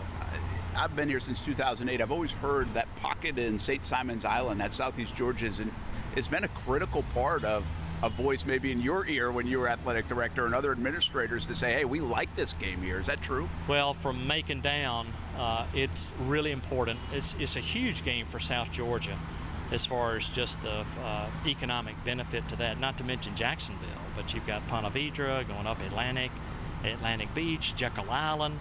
I mean, there's to where a lot of people, they'll be there most of the week and maybe not even come to the game because they view it as kind of a fall break. The University of Georgia has their fall break on Friday, so they don't have classes. So a lot of students come, may not have tickets to the game. They just want to be in the environment and be with their friends, whether it's at the beaches or whether it's down here in Jacksonville on the river. But it is a happening and something that, again, I think once you're out of the mix as a student athlete, you kind of tend to realize, boy, that was something special that I might not have realized at that time. Again, another not fact or fiction type thing. I don't know. I just kind of have my own theories on this game coming in from the outside and now being here and loving the fact that it's here in Jacksonville. I feel like there's no mayor and no administrator that wants to take this game away on their watch. Do you get that sense? No doubt about it. I know from the city standpoint, it's very important. And you know, as long as the city and the city administration views this as part of the fabric, an important event that can't leave Jacksonville, I hope things would be okay. But that's really important for embracing the institutions, those that come to the game. They have ease of parking, ease of exits, entering the stadium, being able to have concessions. You know, because both schools have tremendous investments on their own campus. So you don't want that experience to lessen to where that's a reason people want not to come to Jacksonville. So a lot of pressure on the city and the stadium to produce. I think that's really important. And so, you know, they're having 76,000 fans here maybe. Regular Jag games maybe have 50,000 or so, 25,000 additional people in a stadium. You've got to be on your toes and you got to be able to really take care of all the details because you want to remove any obstacles along the way and make sure that people want to come back, have a great experience, whether they win or lose, and want to come back in the future. Southern hospitality. Your office is right across the street over there. RV City is kind of cut in half a little bit. You mentioned that building, the Four Seasons, the shipyards, the Performance Center. This place is going to look different in a handful of years. Potentially stadium in the works is going to have to happen in Jacksonville. How beneficial is that for you and what your new role is in the Tax Slayer Gator Bowl and events like this staying in Jacksonville? It's huge. If we ever want to increase the importance of the Tax Slayer Gator Bowl or Jacksonville in general, we've got some pretty stiff competition out there. New stadiums, new environment. We were just on a chamber trip to St. Louis to see how they operate around Busch Stadium. And what they've done downtown and embraced the Cardinals is just magnificent. So everybody that was on that trip could see what could happen. And so it incentivized everyone to see the future. I think this is the first step. It's a big, big step. But certainly the better stadium we have, the more modern things are, the more ancillary activities that you have in the proximity to the stadium certainly bode well for the future. But we've got to get to that point to where we can show off these things and compete against stadiums. We all see them in Las Vegas, LA, Atlanta. We've got to be kind of in that ballpark if we want to play big time ball. And I know the Jags will be on top of that, and certainly they want to do things that want to make sure that the Jags are here forever. I like what you've done in terms of putting it right out there that, hey, if this playoff does expand, we want to be part of the conversation. We kind of know in Jacksonville, we've covered this long enough, the Super Bowl's not coming back anytime soon to Jacksonville. But a college football playoff expansion, that's a realistic thing. How realistic can it be over the next decade if this does happen? Well, I think you're seeing now the final game, the championship game is bid out to a certain city. It's not part of the New Year's Day 6. And so, like it's in Indiana this year of all places. It's not a football hotbed, but that's where it's going, to Indianapolis. So you've got that option. If you can provide an environment like you're seeing in some of these other areas, then you're in the hunt for that.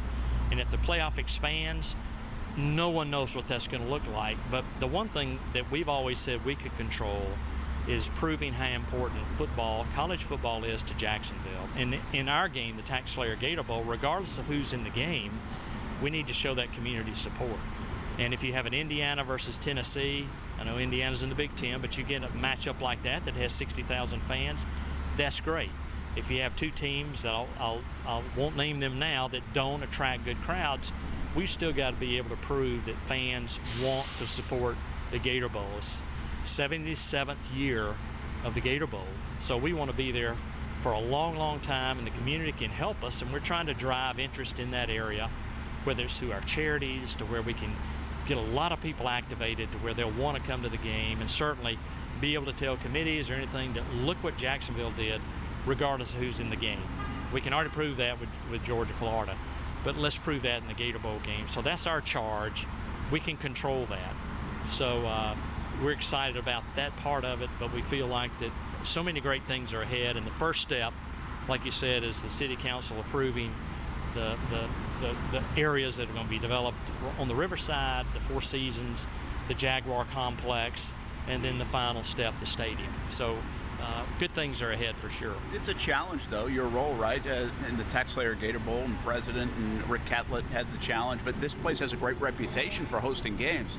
But it's a challenge in the bowl world right now. Does that flip-flop? Is that an evolution, or is it going to continue a little bit to be a major challenge for people like you? Well, I think there'll always be challenges, but what the participating teams here enjoy is two world-class hotels. I mean, these young men that come, and the families and the coaches, they want to stay in great places. It's a reward for a bowl trip. You want to come, and so what better two places like the Sawgrass Marriott and the Amelia Island, the Omni at Amelia Island. They've got great practice facilities in proximity. They've got an NFL stadium. They've got great food. I've always said the pathway to a great trip for a team is great hotels, great hospitality, great food, and an NFL stadium to participate in. So you've got all the makings here. So I think Jacksonville probably has a leg up in some other cities that don't have this type of climate during December. Where hopefully people will be in shorts and golf shirts, as opposed to being, north of Atlanta, to where you probably got to saddle up and deal with some weather issues. So Jacksonville has so many great things going for it. The Lord has blessed this city with tremendous resources. So let's activate those. Let's use those to where it won't be a negative when you have discussions on furthering the profile of the Tax Slayer Gator Bowl, or even towards the NFL and the Super Bowl. I mean, they make those big steps, you might be back in play. Lastly, Georgia guy at heart, I got to believe, with all your background. I know you spent some time at Florida, and a long time at Florida. How much would it mean? This is the #1 team in the country right now. not just to win this game, but to finally get it done. You've heard that. You've been in Athens. You know they love the Dogs. It's been since 1980. If this is the year, what does it mean to all those Dogs fans and everybody in Athens? Well, I like to keep things in perspective. I mean, when Kirby Smart was brought on board, I remember when we talked about the position, it was not we have to win championships. All we talked about was being competitive and being in the discussion. And so there's no pressure from that standpoint that, well, when I took the job, they gave me a 6-year window. None whatsoever. I think he might have turned the job down if that was the demand. And as long as you tell coaches that you just want to be competitive, if you're competitive in the SEC every year, you got a chance to make that next step with a little luck, and the ball bounces your way. So it would be great if it happened, but it's not the end of the world. Just to be in the conversation to where you're playing in a New Year's Day 6 Bowl. Eventually, you keep knocking on the door, it'll open. But I always like to revert back to someone that I have great admiration for, is a guy like Mike Martin, former baseball coach at FSU. Probably, without question, one of the top 3 baseball coaches ever to coach the game. He was in Omaha every year, it seemed like, but never could win the big one. But I don't think that defined Mike Martin's career as a failure. He just didn't win that big game. But I promise you, there would be a lot of schools that want to trade places with FSU baseball, because look what they've done time after time under his leadership. So I've got a lot of admiration for people like that, but I don't want it to be a career definer. It'd be great, but you're going to wake up the next morning, you're still going to be alive and well, and maybe you have to go back and get it next year, but you just have to be so lucky. You've got to be fortunate, you got to be talented, and things have to break your way. So that's sort of the way I look at it, but it'd be great if it happened, but I just hope Georgia's competitive every year, and I think Kirby's laid the foundation to do so. I'll enjoy this game from the outside looking in. I'll do it. Thank you. A lot of good insight there. Brent Martineau, Greg McGarity, Tax Slayer Gator Bowl, College Football Playoff, Georgia Bulldogs, all the things. We're not done. We're not done. It's been 3 hours. We are so far from done. We got 30 more minutes. I'm here, Casey Kurtz. Brian Middleton he is here. He's waiting in the wings. He's ready to go. We just got to do some things to get set up. We're going to come back on the other side of this break. We're going to run down scores from college football games in action. Georgia, Florida, FSU, Clemson, all of it coming up. Stay with us right here on ESPN 690. Can health insurance be a doorway to a healthier life? To yoga classes? To nutrition classes? To nurses you don't need an appointment to see? Or even community specialists who give you access to helpful resources? It can. Our Florida Blue Centers offer all that and a whole lot more. All you have to do is walk through the door. What else can health insurance do?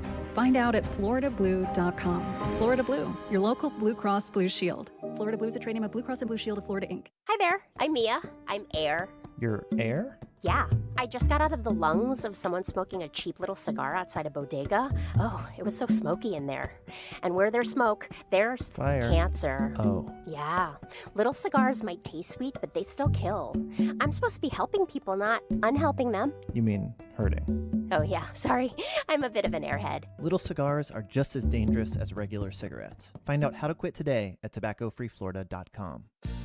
I'm Glenn Levine, a board-certified civil trial lawyer. That means the Florida bars recognize me as an expert in the field of civil trial. As a trial lawyer, I'm trained to investigate every aspect of your case. If you've been involved in a legal dispute and are not sure of your options, call me, Glenn Levine, at the law offices of Anajar and Levine at 904-600-4000. That's 904-600-4000 for a free consultation and take back control of your life.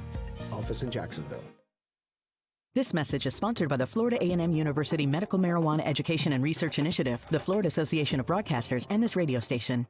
Now that medical marijuana is being used in Florida, you need information. Just log on to the Mary YouTube videocast to learn about medical marijuana use in Florida. We talk to doctors, nurses, pastors, pharmacists, legislators, and law enforcement officials to bring you the most up-to-date information about medical marijuana use in Florida. Subscribe and never miss an update. Nights of Lights dazzles with more than 3 million lights in the historic district of St. Augustine. Now imagine doubling those lights as they reflect off the water during your tour with Redboat Tours. Avoid downtown crowds by boarding at Beach's Restaurant Marina at 250 Volano Road. Then sit back and let Captain Tony and Miss Jennifer take you on a tour you'll never forget. Don't settle for imposters. Make no mistake, Redboat Tours is St. Augustine's only USA Today Reader's Choice Best Boat Tour 3 years running. Book your Nights of Lights tours now at redboattours.com. Camrys, Corollas, RAV4s, Tundras, and more. When you're ready to buy a new Toyota, you've got to get to Arlington Toyota. At Arlington Toyota, they've got 300 new Toyotas available, plus interest rates as low as 0% on over 10 new Toyota models. 0%. Plus, you get 30 days to love your purchase or exchange it. And every new car purchase gets a lifetime warranty with unlimited time and miles. Shop arlingtontoyota.com today. Visit arlingtontoyota.com/November for full details. If you were lied to when buying a timeshare and want out, you need my help. Hi, I'm Chuck McDowell, CEO and founder of Wesley Financial Group. 10 years ago, I started the timeshare cancellation industry by exposing the ugly truth about timeshare and giving folks the straight facts. I've been fighting the timeshare giants ever since, so no one knows this industry better than me and my team. Today, we have 383 employees and have saved our clients an average of $65,000 in lifetime payments. Imagine putting those timeshare dollars back in your pocket. If you were told at a timeshare presentation that this was available today and today only, that timeshare was a great investment, or your maintenance fees will never go up, call my office now. I guarantee if we take you as a client, we will cancel your timeshare or you'll pay nothing. Call now for your free information kit. 800-507-4900. 800-507-4900. 800-507-4900. Alexa, how do I drive more customers into my business? First, people will need to hear about you. Then you need to be online where they look for you. Then you need to... I don't have time for that. I need to run my business. Okay, searching for a local team that can help. CMG Local Solutions. Visit cmglocalsolutions.com today. Whether you're a rock-solid hard athlete or a hardcore fan, in Little League, a pro, or a weekend warrior, Cora Physical Therapy is here to help you reach your goals. We're happy to announce that Cora is now opening Kingsland on Boone and Haddock, and we're coming soon to Brunswick. With a total of 17 clinics in the Jacksonville region, there's sure to be one near your home or work. Call or come in today for a free screening. No physician's referral needed. CoraPhysicalTherapy.com, treating everyone right. Just be confident. Community First makes smarter banking simple so you can relax, knowing you're managing your money the right way, yours. Visit justbeyourself.com. Community First Credit Union. Just be yourself. Federally insured by NCUA.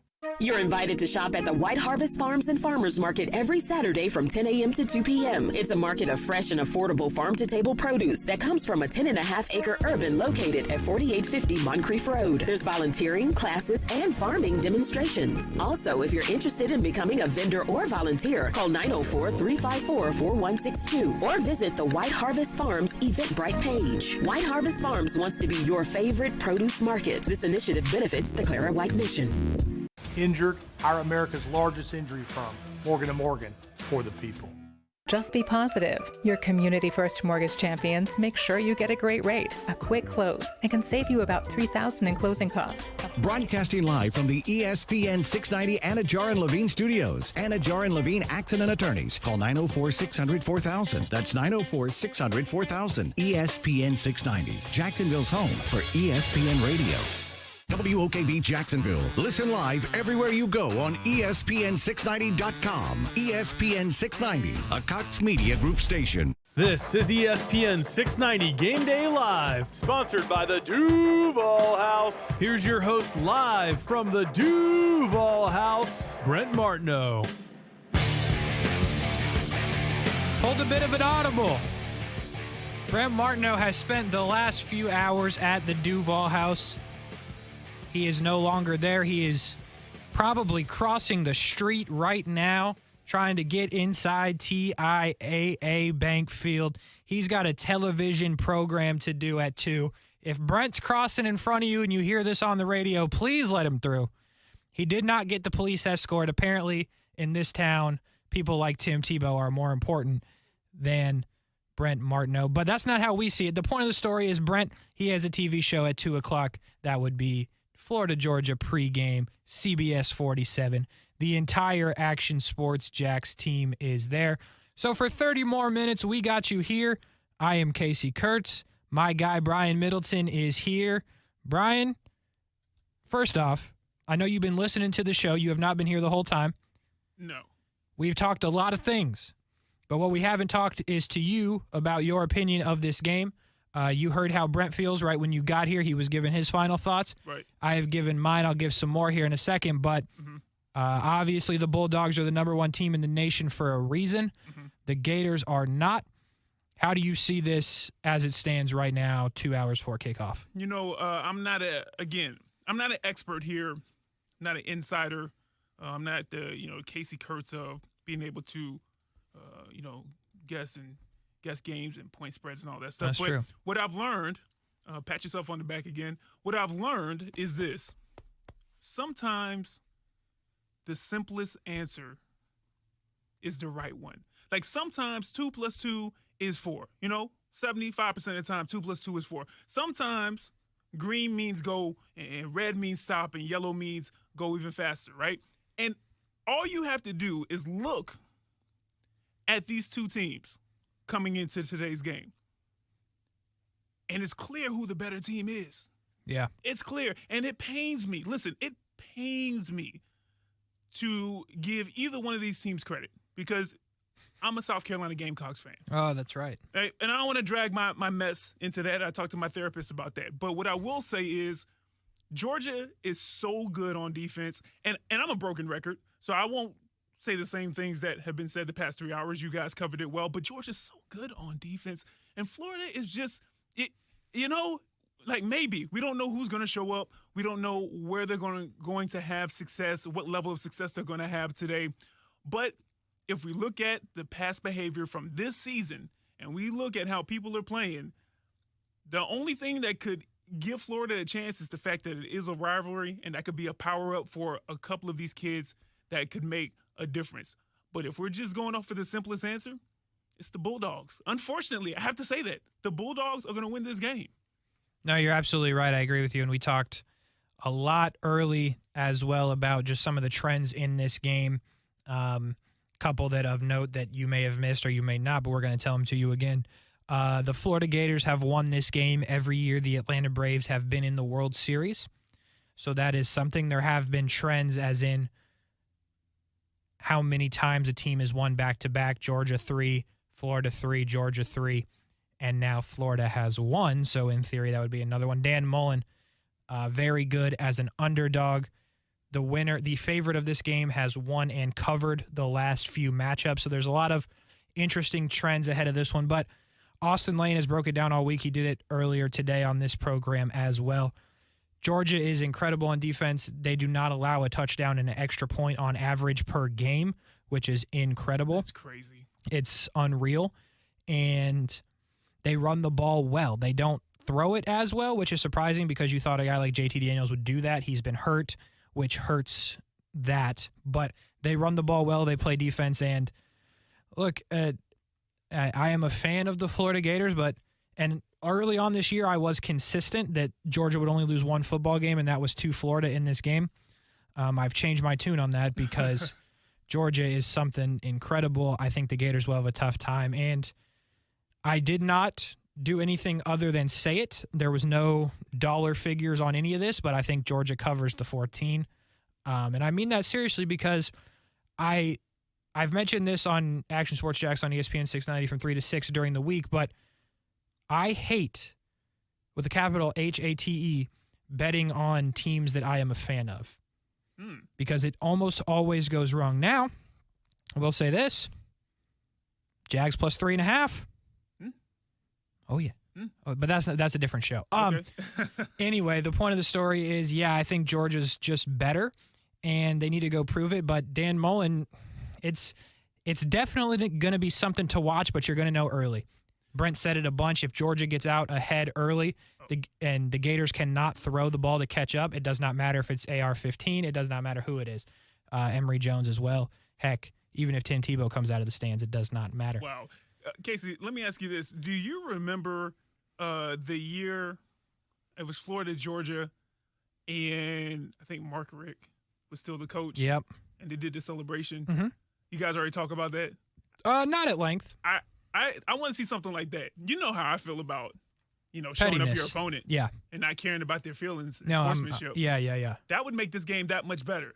If I was Florida, though, I wouldn't do that. I wouldn't wake up that sleeping giant. No. But I'd like to see UGA do that when they score a touchdown. That's fascinating. Hey, it's happened before, so history does repeat itself. We will see. We're going to more or less leave this game right here because 3 hours is a long time to talk about this game, and there's only so much to cover. Brian Middleton says Georgia. We'll hit on it one last time at the end, but Brian, we got some upsets brewing. What's going on? Talk to me. All over the place. So we'll start with the number 2 team in the nation, who we shouldn't start with because they have they just scored. They just scored. Okay, so when I started that sentence, Tulane was beating Cincinnati 9-6. It is now 13-9 PAT pending for Cincinnati. So that was interesting. Wow. Wisconsin, now this one is an upset alert. Wisconsin 17-0 over Iowa right now in the second half. Wow. We got more. Texas 14-10 over number 16 Baylor. Robert Griffin must have came back, by the way, if they're number 16 in the country. Pitt, who just had an impressive win over Clemson, losing to the Miami Hurricanes 21-17 early in the second. And a game you can see right now on Fox 30. Michigan State. We talked about it, me and Brent. What a play! Oh, my goodness. Oh, he made the play at the goal line. We talked about this early. Michigan State gets the football first. They have it on their side of the field, near midfield. Double coverage, intercepted. Michigan had 99 yards to go, and all of a sudden it's a 94-yard touchdown. 7-0 early Michigan. They kick a couple of field goals. It's 13 points for Michigan. Michigan State comes around, scores a touchdown, gets the football back, and just had a huge play on 4th down and 2 near the middle of the field. They throw it across the middle, big gain down, 1st and goal, and they've just punched it in the end zone, but there is a flag on the play. So we'll see how that plays out. Michigan State could be taking the lead here, or tying the game here, 13-all. And that one is middle second quarter. So a lot of things going on right now in college football. Some of those scores I just gave you, Brian, anything stand out? Yeah, I'm going to tell you right now, Cincinnati is like, listen, I get it, guys. They're not going to treat you fair, and you got to know that if you're trying to get into this playoffs. You cannot be playing around with Tulane in week number 9 of the college football season. You can't do that. It needs to be a blowout because people are going to look for any reason, because the people who are going to get into the playoffs, we know it's probably going to be 2 SEC teams, probably. Yeah. It's a very good chance there's 2 from the SEC, especially if Alabama wins the SEC championship. And then you're looking at a team, even though Oklahoma hasn't been impressive, or you have, any of those teams that are mulling around 5, 6, 7, 8, Michigan or Michigan State. Like, all of these teams can jump you and push you out of that playoff picture. So, like, that right there, you said 9-6, they had just scored a touchdown? Yeah, they did. So they got the 2 as well, so it's going to be 14-9. Yeah, that is insane. Also with the Michigan State game, as a side note, I am happy to see that Michigan isn't looking like a mediocre team this season. Yeah. I think college football is better when Michigan is good. I think college football is better when Notre Dame is good. Just a couple of the giants that people are used to once you start getting into the later weeks like November and things of that nature. So that it's just something that it might just be traditional. People are used to it. But Michigan the past couple of seasons, it's just, like, Harbaugh, what's going on? We know you're a good coach, or I think that he's a good coach, and he's done it on multiple levels. Like, just what's happening there? It doesn't seem like maybe you're the coaching, the schemes. I know you have the players. They're getting drafted. We can see that you're getting NFL-level talent there. So it's good to see them undefeated. But that's a great game happening right now between Michigan and Michigan State. But, yeah, that's the biggest thing right now. Cincinnati, you have to do everything in your power to say that, okay, we deserve to be here in the playoffs when that time comes. But if you beat Tulane 12-10. I'm telling you right now, undefeated or not, people will find a way to make sure that you don't get there, and this will be one of the reasons why, in my opinion. Absolutely, and I can tell you that that touchdown for Michigan State, Kenneth Walker, 1-2-3, the third, scores his second of the day. The flag was on Michigan. The points stand. The PAT is good. 14-13 Sparty in that one. We'll give you some scores of some of the other games that are not necessarily ranked competition. We got Virginia Tech over Georgia Tech 14-7. Rutgers, Illinois tied at 7. Liberty 21-3 over UMass. Indiana down by 7, 14-7 at Maryland. UCF 14-0 over Temple. So that's what's going on right now in the college football world. In our world, we got to take a break. We got one more segment to go, though. Don't go anywhere. Next up, we're going to get you set. Florida State, Clemson in Clemson. Huge matchup for Florida State. You're going to hear that one in 18 minutes. That's math. Right here on ESPN 690 at 1:30. So we're going to lead you into that one. But we're going to talk that game next. We're going to break it down right here on ESPN 690. We'll be right back.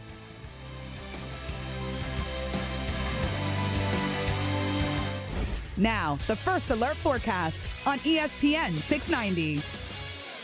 Partly sunny, breezy, kind of cool today, but really very pleasant. Highs will be near 70 degrees.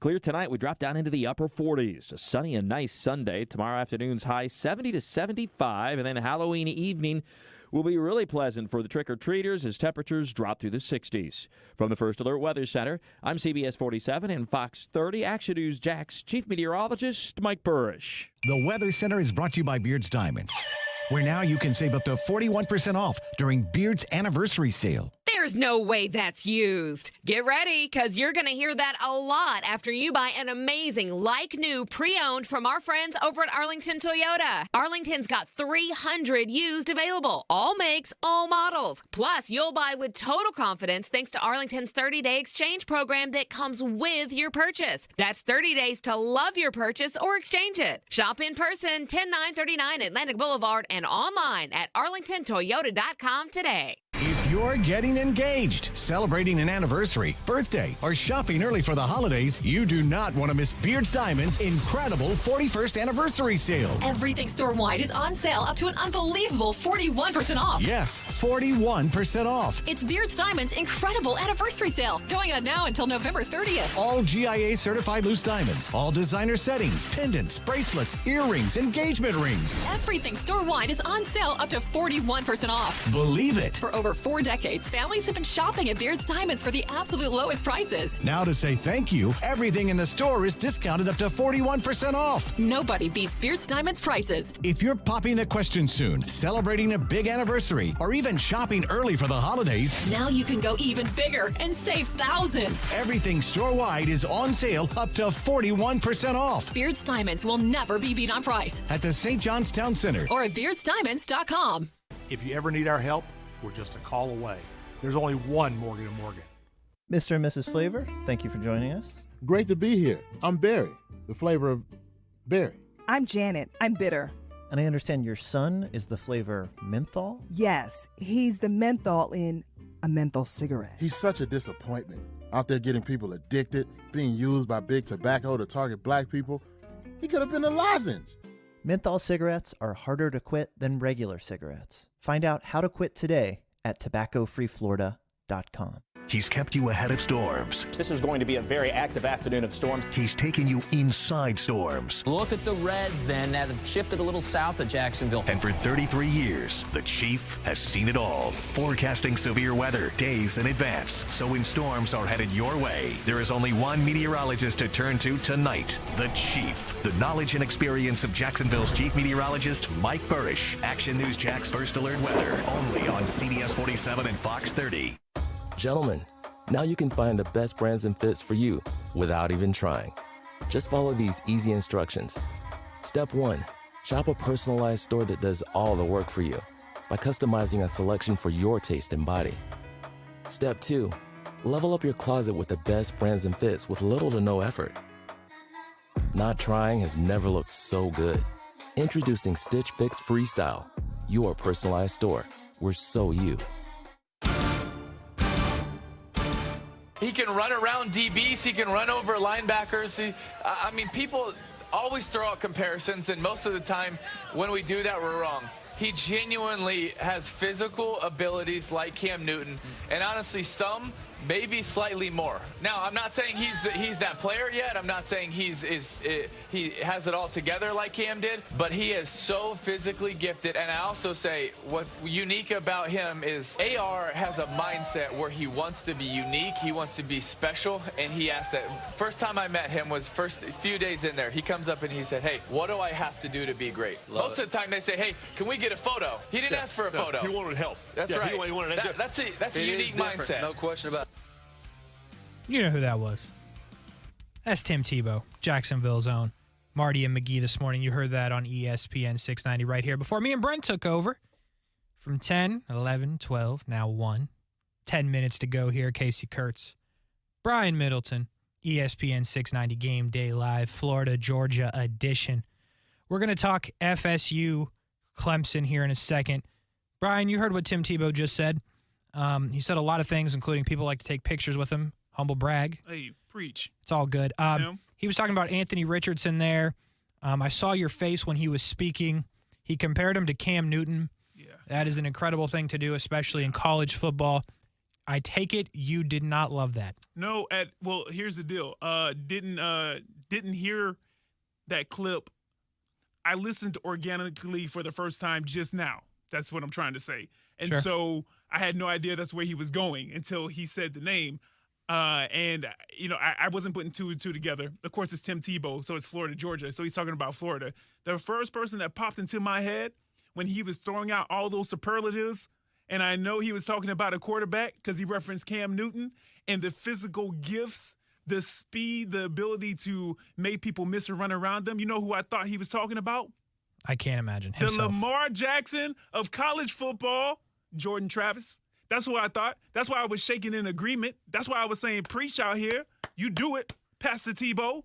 But well done. Then he said Anthony Richardson, which, could be true. Could be true. But I Well tempered done. my feelings. Well done. Jordan Travis, obviously the quarterback of the Florida State Seminoles. That game is coming up in just 12 minutes. Well, the pregame is coming up in just 12 minutes. The game itself will kick off at 3:30, the same time as Florida, Georgia. That one's in Clemson. Florida State, I said it earlier this week. I got laughed at, but that's fine. I get laughed at a lot on this, well, not this program, but 3 to 6 Action Sports Jacks on ESPN 690. I said this is the biggest game Mike Norvell has ever coached in his career, and I believe that to be true because Clemson is a beatable team. Florida State has won 3 in a row. They are hot. Obviously, Clemson loses last week to a really good Pitt team, but now they're in trouble with Miami, so who even knows what's going on in the ACC? But the point of the story is Clemson is beatable. Clemson is still name recognition Clemson. You have nothing to lose because if you lose a game that you are getting 9.5 points in, nobody's really going to bat an eye at it. But the difference is Mike Norvell can win this game, and it would do incredible things for that program. It might keep recruits there that might be on the fence that he currently has committed or guys that haven't made a decision yet. So for me, this is a massive football game. I said last Tuesday when me and you talked for a bit on this very radio station, ESPN 690, we called it Action Sports Jacks Extra. You can find that in the Action Sports Jacks podcast network, wherever you get your podcast. But I said FSU can win this game. You laughed at me. Your thoughts a week plus later on this game? Laugh is a misrepresentation of what I did, but that's cool because you know what? Right now, you're carrying the team on your back, so you get to pose the narrative that you want. What I did do was push back a bit and said that past behavior shows me that that is probably not likely. Now, I wanted to look at the more recent behavior, which you have already pointed out from both of the teams. But here's the deal. If I'm making an argument for Clemson, we still don't know what's going on as far as the offense is concerned. But this is a team, granted, it's been a long 9 weeks now, 7 games ago, that started off against Georgia. And that score was 10-3. Now, the offense still wasn't good, but they played toe-to-toe with the number 1 team in the nation.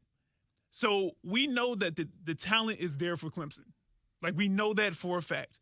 And we also know that they do have enough players there that know about winning. The coaching staff knows about winning. And for whatever reason, it isn't really connecting to the field of play right now. But I still think to a person, to a player, that they are the better team. On paper, honestly, when you get on the field. But there is something to say about momentum. And I do believe that FSU does have that momentum. I mean, 3 weeks ago, probably would have been like, wow, there's no way that this would be the conversation that I would be having with you on this radio show right now. But the past 3 weeks for Florida State, it's just been improvement upon improvement upon improvement. And you hear Mike Norvell talk about this in his after practice press conferences or whenever he's talking with the media post-game. He's talking about, listen, the ability to compete in practice the way that you do on the field, and that's what he's instilling in the players. And he sees it for a flash or for 2 or 3 periods, and he's trying to get that for whole practices because he sees how that transfers onto the field. But his belief since week 1, and I know I listened to most of his press conferences for those SportsCenter updates. Yep. He absolutely has been steadfast. And it looks like it's really starting to take hold for Florida State. And I'm agreeing with you. I think this is a big game. And final point, I think this is also a big game because last year, I believe the game was canceled between these two teams. And I don't think Dabo was too happy. Yeah. And I don't think Mike Norvell really cared how he felt about it. No, he didn't. So he did not care at all. He said that earlier this week that there should be no bad blood on either side. But there's none from him. Who knows how Dabo feels? And look, I think going a little deeper on the Clemson side, I think Dabo he might be proven who he is. You won a national championship with Deshaun Watson. Congratulations. Deshaun Watson is in trouble right now, but he is great. You won a national championship with Trevor Lawrence. Congratulations. Trevor Lawrence might, I mean, generational. He's looking like it, yeah. I mean, come on. What have you done without those guys? What'd you do with Kelly Bryant? Oh, wait, you pulled him because you had to put in Trevor Lawrence. What are you doing right now? Nothing. So, yeah, he's got time. But what a catch by Michigan. Holy cow. Michigan takes the lead over Michigan State. Wanted to get that in. But, yeah, if you're Dabo, I think you got to prove something. Because what are you proving? You can win with a great quarterback. Wow. And once again, congratulations. Clemson's going to have some trouble on the offensive side of the ball today. The running back situation at Clemson has been something very interesting. Lynn J. Dixon was supposed to be the running back for Clemson this year, the number 1. I watched that game against Georgia, obviously, that Georgia wins. Lynn J. Dixon, nowhere to be found. Apparently, he quit the team, I guess. So that's interesting. Kobe Pace, I believe is his name, is hurt this week and will not play for Clemson. So that leaves Will Shipley as the running back for Clemson. And I think that's interesting because they've proven that they can't really throw the football. By the way, that is the way to beat FSU, by throwing the ball. Who knows if they can do it. So they're going to run the ball. They're going to see how that goes. But FSU is going to run the ball as well, and they have some very talented backs in Ward and Corbin and Jordan Travis as well. So what you're saying is I need to rename my fantasy football team to Clemson Tigers because of the running back issues that I have. Yes. Yeah. Yeah. I would take your situation over Clemson's. It's a yikes over there for Clemson. So here's the deal. And I hate to this is the home of Florida State football right here on ESPN 690. Oh, don't do that. Basketball as well. No, you'll see where I'm going. Just give me a second. So I know my guy Chase is listening right now in Clemson. He's a Clemson fan. We're going to pick this game, and we're going to start here. So, Chase, I hope we're still friends after this. Pops as well, I know you're listening. 9.5 is a number that, and I'm prepared to eat this if it's wrong. Clemson has only scored 20 points in a game twice this year. Once was not against a real opponent. So they've only done it once against real competition. You're going to give me half of those points before the game starts? Yeah, I'm going to have to take that. I'm going to have to take that in that world than I already have. Like I said, I'm prepared to eat it. I don't think I'm going to have to. Brian Middleton, the Florida State Seminoles win this football game. Wow. I don't know how they get it done. I don't know if it's a last-second field goal. I don't know if it's Jordan Travis exploding. The Florida State Seminoles win this football game. In 30 seconds, who wins this football game? Clemson Tigers. Big? Small? I still got time? Yeah. Still got time? You got time. All right, 15 more seconds in. Listen, man, I think everything's pointing for FSU to win this game. However, Clemson, they're not scrubs. I don't care what's going on in their offense. I don't care what's going on in their running back field. Like, all of those guys are 4-star, 5-stars.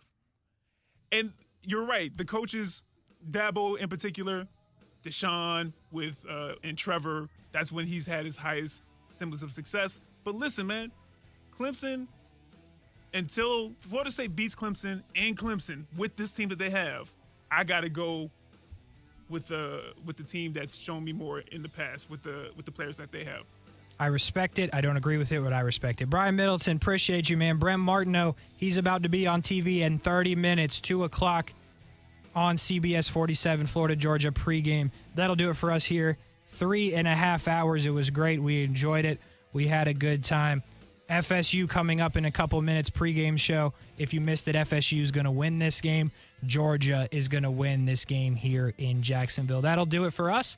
Well, Action Sports Jacks, ESPN 690, 3 to 6 on Monday. We'll break it down. Oh, by the way, if you haven't heard, the Jags have a winnable game on Sunday. And heck, I'm feeling it. Jags get it done in Seattle, man. Let's go. Wow. We're out. Talk to you next time, ESPN 690.